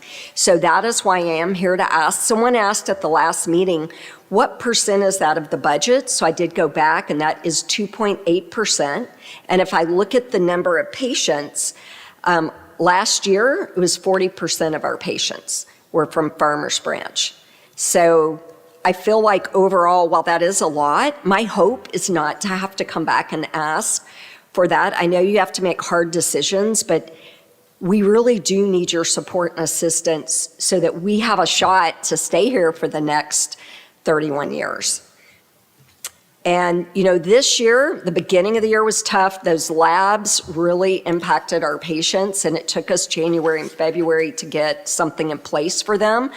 I will tell you the volume of our patients has kind of bounced back since we got low-cost labs in effect. It is costing our patients and the clinic more, but I think we're adjusting to that. And then I just want to thank you. I feel like you have always been very supportive, and I ask for your continued support. If you have any questions, I'm happy to take those. Council, questions? Seeing none? Thank you, Mayor. Thank you, Lisa. And thank you to Woven for your service to our city for over 30 years. Is it my understanding that during COVID or at some point in the past, was there some kind of an arrangement with the city where city employees could come to Woven and receive services discounted or free or something like that? Well, so during COVID, we put a first responder. I don't know if you remember, but for a while it was taking 10 days to get COVID tests back. And we actually had purchased some PCR machines and could do them in 24 hours, like really within 4 hours.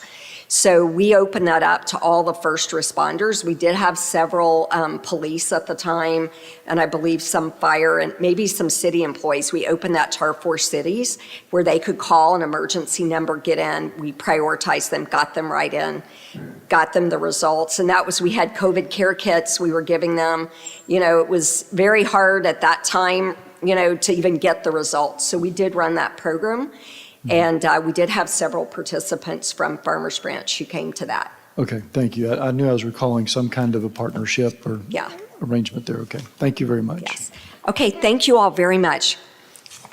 Thank you. Next is item L3. Consider approving Resolution 2023-078, authorizing the city manager to approve the purchase of one new Dodge ambulance in the amount of $317,325 from Mack Hike Dodge through the HGAC purchasing contract and take appropriate action.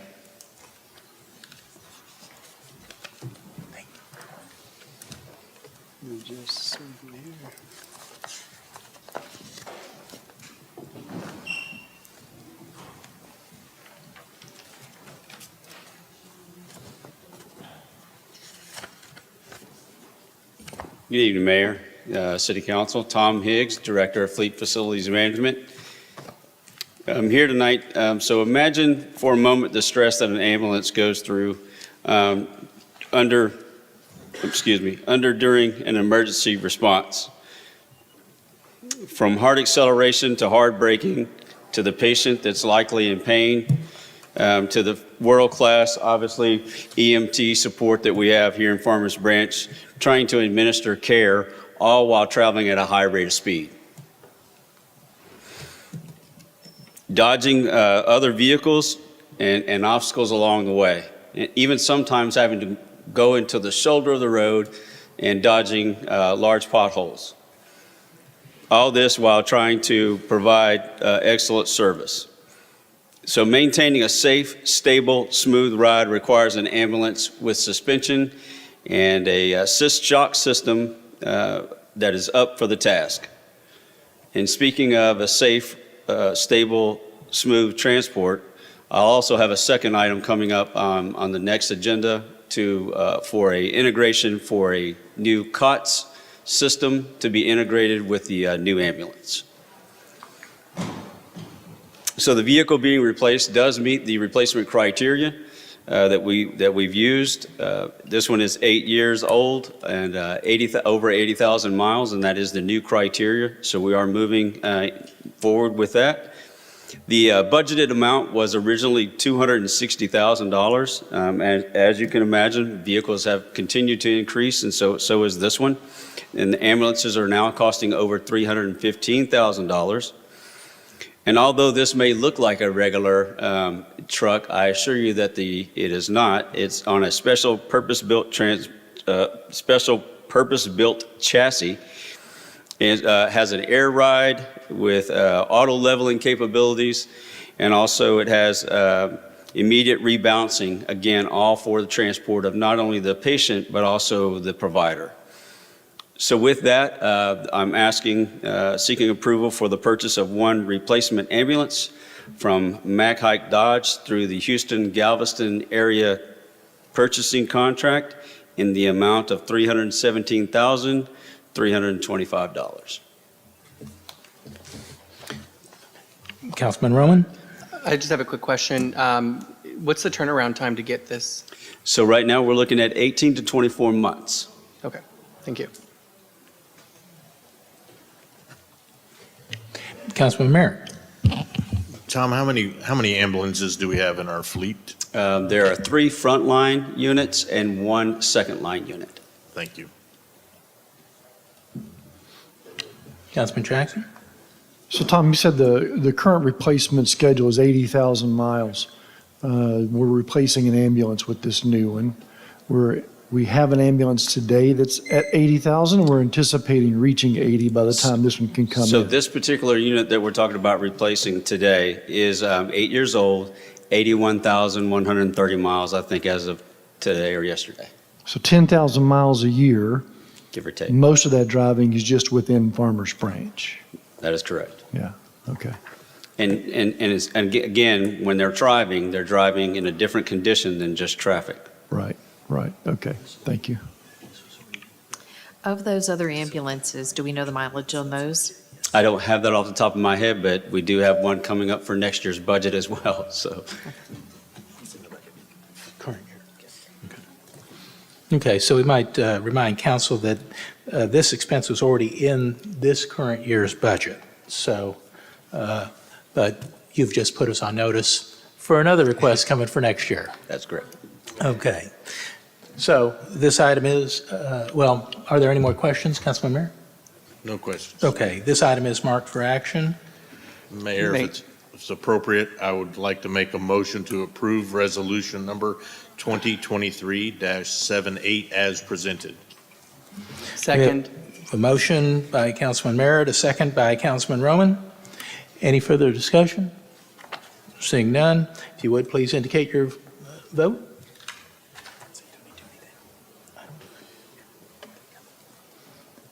Motion passes unanimously. Thank you. Thank you. Chief, you should have a program to name the ambulance.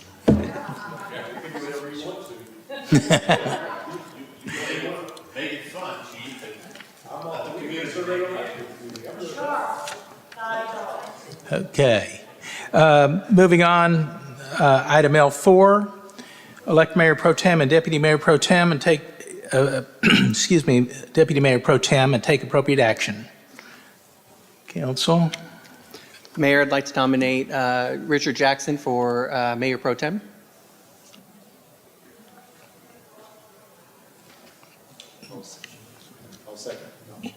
I'll second that. Okay.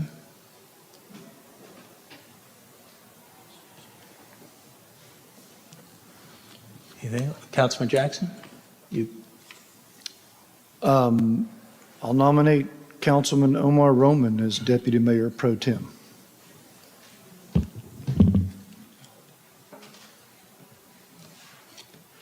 there a second? We're still on the motion for the first one, if we can complete that. Oh, do you want to do it one at a time? Yeah, can we do one at a time? Okay, I'm sorry. Mayor, let me do kind of point of order here.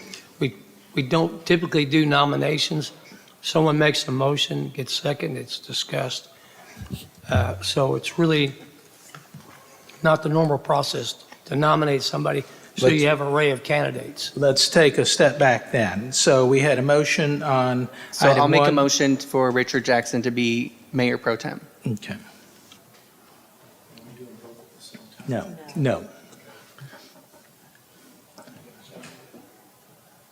Is there any? I'll second that. Okay. Are there any other nominations for Mayor Pro Tem? Mayor, just call for the vote on that motion. Okay, well, I didn't know if anybody else wanted. Well, you can ask for discussion and you can find out. Okay. Is there any discussion? Mayor, I'll just be happy to say that I've enjoyed my time as Mayor Pro Tem, serving the city in this way. I think it's an opportunity for others to, provide leadership, so I'm comfortable moving on and still serving the city in this particular seat. Thank you, Councilman. All in favor of Richard Jackson being Mayor Pro Tem? Show of hands or vote? I'm waiting on a vote from. Okay, please indicate. Very well. Passes unanimously. Thank you. Now for Deputy Mayor Pro Tem. Mayor, I'll make a motion for Councilman Omar Roman as Deputy Mayor Pro Tem. Thank you. I'll second that. Thank you. Any other discussion? Seeing none, please indicate your vote for Omar Roman to be Deputy Mayor Pro Tem. That's the same one. That's on. Motion passes unanimously. Thank you. That brings us to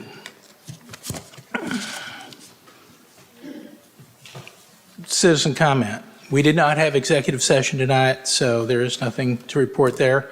Citizen comment. I'll remind everybody, there's a 3-minute time limit for each citizen to speak with a reasonable limitation on speakers on one topic or item with a maximum of 15 minutes total minutes on the same topic. Anyone wishing to speak shall be courteous and cordial. No disparaging or inflammatory remarks directed at any member of the City Council or staff will be allowed. We have several people who have signed up to speak this evening. The first is John Boucher.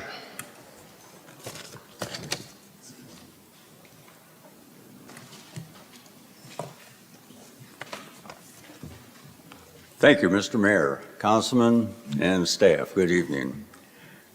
It's a really honor and privilege to stand before you again and tell you a little bit more about what the Masons do in that building right down the road here. I'm John Boucher, and I'm the leader of James A. Smith Lodge, number 395, 12823, Demetra. Thank you. I want to talk to you a little bit about a ceremony that we provide. It's called the Cornerstone or Building Dedication Ceremony. The Masonic fraternity was developed by the guilds of the stonemasons back in the Middle Ages when they built those beautiful cathedrals. And the cornerstone was a part of that ceremony. Our forefathers brought the ceremony here, and little has changed in that ceremony since George Washington laid the first cornerstone with the Masonic honors of our Capitol building. Our clothing has changed a little bit. The stone has gotten a little bit smaller, but nothing else has changed. We do that same ceremony here today. The Masons of Texas have recently, in the early 90s, did a cornerstone laying ceremony down at the Capitol building at the building extension. And it brought back memories of the 1885 ceremony that the Texas Masons did for the original Capitol building. Here in our area, we did the Carrollton Fire Station number 7 up there in North Jersey. Here in Farmers Branch, we did a ceremony at the Aquatic Center, the Gravely Center, the Warsteinston Park, quite a few areas throughout the state.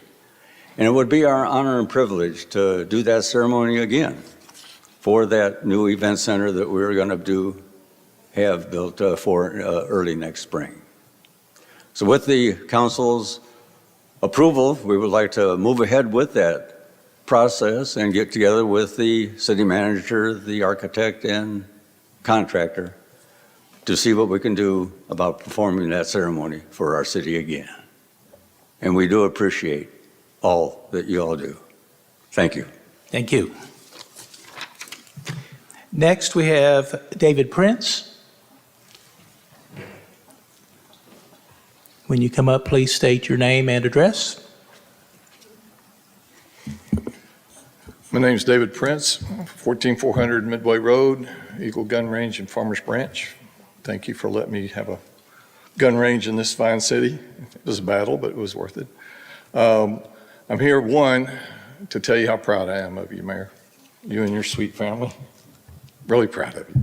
Proud of the rest of you guys for serving our community, for all the high dollars that you make and all the blood and sweat and tears that you put into it. But I also want to thank all those that ran and did not get the votes to be winners. I mean, because it takes courage to be wanting to be elected to a public office. And I want to commend them for running and trying to serve their country and their community. I want to thank you for all the things you did for me at our range the other day, and for your promotion. You did a great job. We're looking forward to having you around here. Budget season's on you. You need to be looking ahead at the budget, and I would just like to, I didn't talk fast enough. I lost my screen. Transparency. I didn't think a very good job of transparency last year. Would like for you all to look at your budget a little bit more carefully and try to find out why they increased the reserve so much above city policies. You know, y'all increased reserves in some places, 400% and 500%. And I'd like for you to look into it. When I ask why, we couldn't figure out why. I'm an old CPA, so budgets are kind of a weird thing for me. I enjoy them. And I got to looking at them. I was really a bit surprised about how much your reserves went up. So you had to have some planning. It didn't just pick numbers. So try to dig into it and find out why your reserves went up so much. I'm sure hoping that the street diet is dead.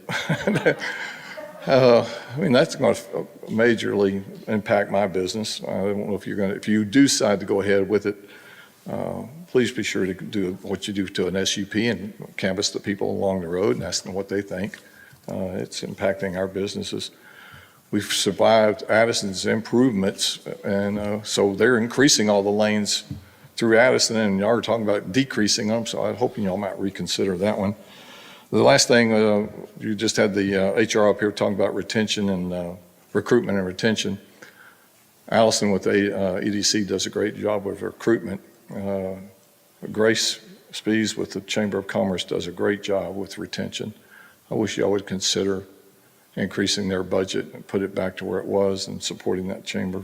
Mayor, I know you have diligently supported the chamber, and I just ask that y'all would seriously consider supporting them again. And I'm really grateful that you give me the opportunity. Congratulations on your council position.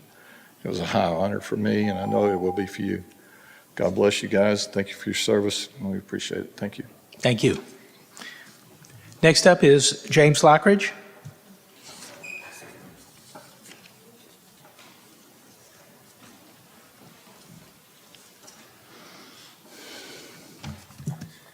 James Lockridge, 11771 Mar-a-Lago. So I filed a code of ethics violation. I think everybody knows about it. It was brought to the attention of last city council meeting where there was a misunderstanding that I couldn't speak when I should have been able to. Definitely a misunderstanding. But today I have received over 51 text messages from residents asking why 3 city council members were allowed to speak at citizen comments, whether it was a rebuttal or whether it was a statement. Not only from those 51 residents has that been asked, it's also been asked by people at the Capitol of why this was allowed, because there was nothing at the end of citizen comments. I'm asking today for Omar Roman to either resign immediately because of his actions at Study Hall and his actions to rebuttal at City Council. Not only does this happen at City Council, but it's happened out in public. Not only has it happened once, it's happened 3 times, 4 times. It also says in Code of Ethics that we as city council members are to be held or held ourselves higher than the citizens, to listen, to understand, and to respect our residents. We don't do that in Farmers Branch. We go after people at their jugglers. We smile at them at city council meetings. We make gestures behind their backs. We try to destroy their livelihood in Farmers Branch. This is a new city council, Mr. Martin, Terry Lynn. I expect way better than what we've gotten in the past. I've been called dumb. I've been called a liar. I've been called stupid. I've been called I'm just a dumb farmer that nothing will happen no matter how hard I fight. Out of 12 weeks of being at the Capitol, my laws passed the Senate floor and now go to Greg Abbott's desk. So this dumb farmer is going to prove to this city council that he's not dumb. He stood up for his rights. He stood up for his freedom. I'm asking everybody in the state of Texas to stand tall and fight back for your freedom. Fight back against the overreach in the municipalities. And one, don't take the harassment from city council members anymore. I shouldn't have to go through what I've gone through with my livelihood being taken away from me, with the backstabbing remarks, the lies, and all of the disrespect that I've got from City Council of Farmers Branch and from the city building. Thank you. Thank you. Next, we have Rick Johnson.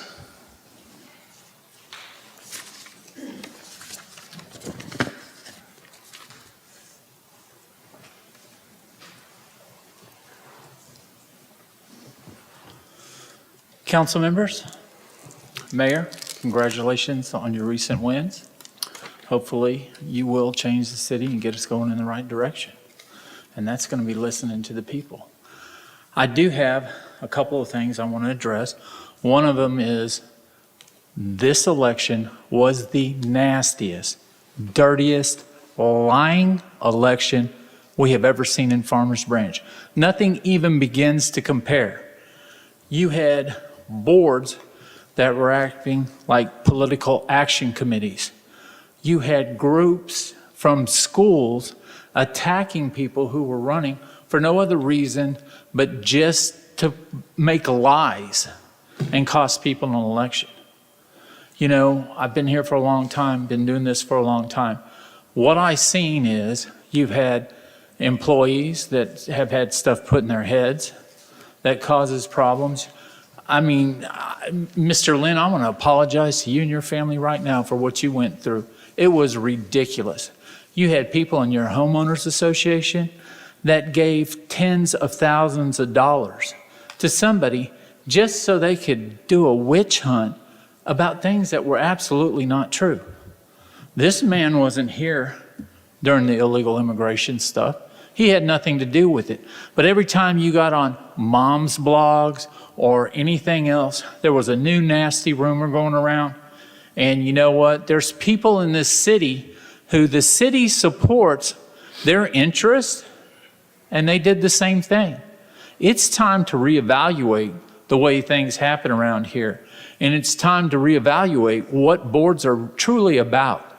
They're not boards anymore, you know? And then it's time to get with the school district and ask them, when are they going to put a thing in place to where they don't allow this to happen too? We need to fix this because it does nobody any good. And it just creates issues and problems, and it's horrible what families have to go through.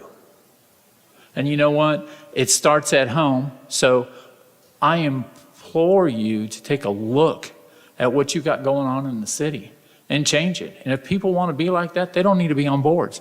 If they want money from the city, you know, and they want to do that, they need to go find it someplace else.